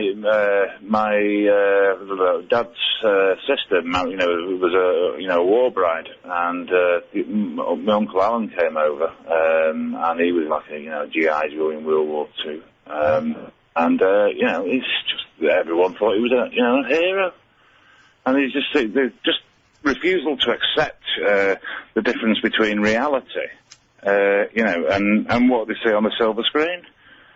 They just don't seem to be able to sort of differentiate between, fact and fiction. But even the fact that he kept falling asleep in summit meetings and forgetting what country he was in and things like that. Yeah, and calling, we welcome Princess David to the White House. All that sort of thing, yeah. Didn't read it, Anyway. So I'm just doing some arithmetic here. Oh, yeah. 1 minute 14 plus 15 is 1 minute. Yeah, go on. Oh, you've still got 14, let's see now, you've got 14 minutes. Oh, it's all very well for you. 40 seconds, and 14 minutes and 40 seconds left you've got there. Okay, keep talking. Anyway, yeah, so I did some more research on this ABC TV from last night. I don't know if you want to hear any of it. Oh, of course I do, every word of it. Well, when... Hang on, what happened to the international situation? Well, that was it, really. I mean, there's not really a lot else we can say, is there? The Israelis are going to bomb the crap out of the Lebanese, and, they already have, and they're going to do it even more so, aren't they? So, I know you by now. Harold Melvin. I know that you will know the name of that bloke who gave that absolutely meticulous, forensic account of how Menezes got shot. The chap. I don't know his name. Oh, they were queuing up. I suspect he may have been a plant. Give over. Yeah, I mean, it's not a conspiracy theory, but what, you know, he gave a forensic account that had no basis in reality. Why was that? And why has he not been seen since? Well, exactly. I can't remember his name now. Wouldn't it be odd if I went to look it up on the internet and there was no trace of it? Well, funnily enough, he did disappear without trace. I mean, I don't think any harm's come to him, because I don't think any harm needed to come to him, because I don't actually think he was, a standard sort of member of the public. I just think he was there as a sort of spoiler. Well, people were queuing up to interview him, and he was sitting, wasn't he? He was sitting next to the doors where Menezes got on. So he said, yes. And he described it all, and he all this sort of thing.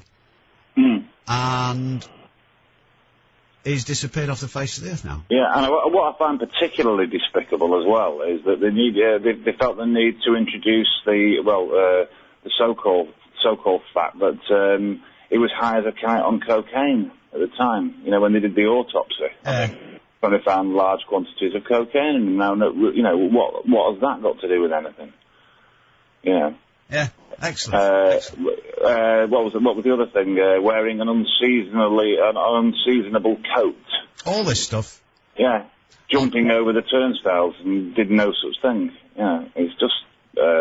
And the classic one was that the Metropolitan Police came to collect the discs from the security systems, the CCTV.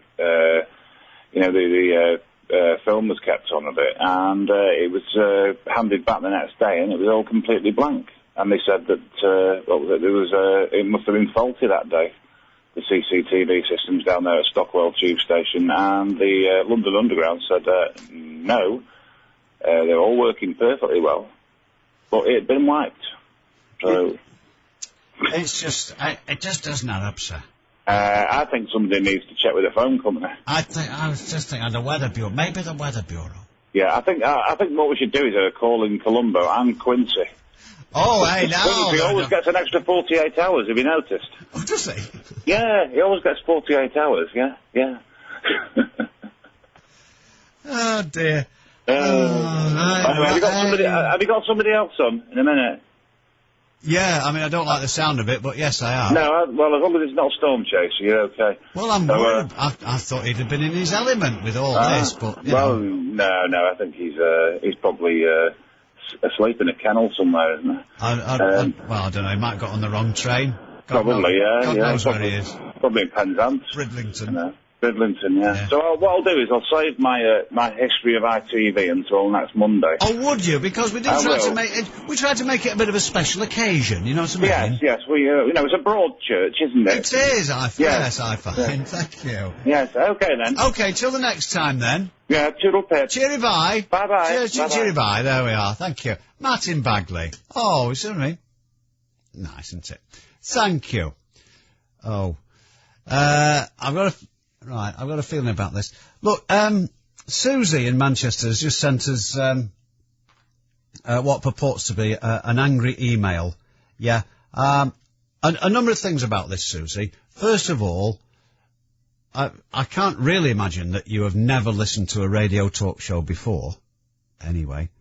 And as regards the corrections you attempt to make, I think if you listen carefully, if you listen to what I actually said, rather than what you like to imagine I said, that's exactly what I did say. The other thing is, there's no point in sending me a long email, because I'm not going to read it out. Right? It's a phone-in. If you want to pick holes in what I've said, phone in. It's a phone-in. We've had jingles made and everything. Okay? So I'm not reading out emails that are... How many lines are there? I said, probably 600 or 700 words long. I'm not reading those out. If you had any bottle, you'd come on and try and put me right. Okay? You wouldn't work, because the mistakes which you say I've made, I haven't in fact made. And if you've been listening carefully, you would realise that. Anyway, I'm sorry, Mrs. Wasted your time. If you want to ring in, that's fine. That's fine. Darren in Manchester. Let me guess where this is going to start. Darren in Manchester, you're on Key 103. Hi! Hi, James. Hi. Yeah, right. We'll have to be quick, haven't we? I was just saying, right, you know, every time I'm listening to this and people ring up about bloody murders and all this and the police and this and that, half of them have never had dealings with them, right? So they don't know how to do things anyway, right? And have you, Darren? Well, yeah. I mean, you know yourself, I've spoken to you loads of times, you know that. Yes, you have. And it's like, you can get arrested for anything, basically, now. I mean, this is one thing. I mean, this is what happened to me a while back. Just for swearing, right? Just one word. I mean, I'm like you yourself. Have you swore today? Oh, many a time, yeah. Right then. So if everybody be arrested, £80 fine. It's how much money they're earning, things like that. They arrest you for anything. You get what I mean? You don't have to do much nowadays. Well, they can going out there doing the proper things. You know what I mean? I don't agree with that, but when people are ringing in and they're saying, you haven't followed this up. Well, I know a couple of stories, we can't go into it tonight, but where a guy got off on a murder, basically, and obviously got good lawyers in, you know what I mean? Everybody knows he's done it, and he's done it a few times, and he's got off with everyone. It's things like that, you see, because... And the beauty of it is, you're not going to mention his name, are you? I can't do, actually. Otherwise, if you did, there'd be another murder, Darren. I know, yeah. It'd be mine. Yeah, that's right, yeah. And it would probably be our chief accountant who murdered you. I know, yeah. It's always the quiet ones, isn't it? It just gets me where people, when you mention about stories and you think to yourself, well, if you knew how the police worked anyway, you get what I mean, and the way they do things, they're not bothered about you, you know what I mean? It's like when I did something a while back, what I told you about, and basically I had to do a bit of time for nothing. I had to throw my hands into something I hadn't done so I could go home to be with my kid and my ex. You get what I mean? When I hadn't even done the charge. So it's things like that, and it stinks because the way they do the system, how he had to go at me as though I'd done it when he knew he hadn't, when the prosecution had told him he hadn't done it. Right. I think this isn't this the story you've told us a number of times before, slightly, just presented differently? Well, that's what I mean. I don't want to go into that story. I'm just saying about the way, you know what I mean, they all ring up. If they actually knew how they all worked, they'd know that the way they do things. And it's like, for them, it's just another job, you know what I mean? And they make up what they want to make up. That's the way they do it.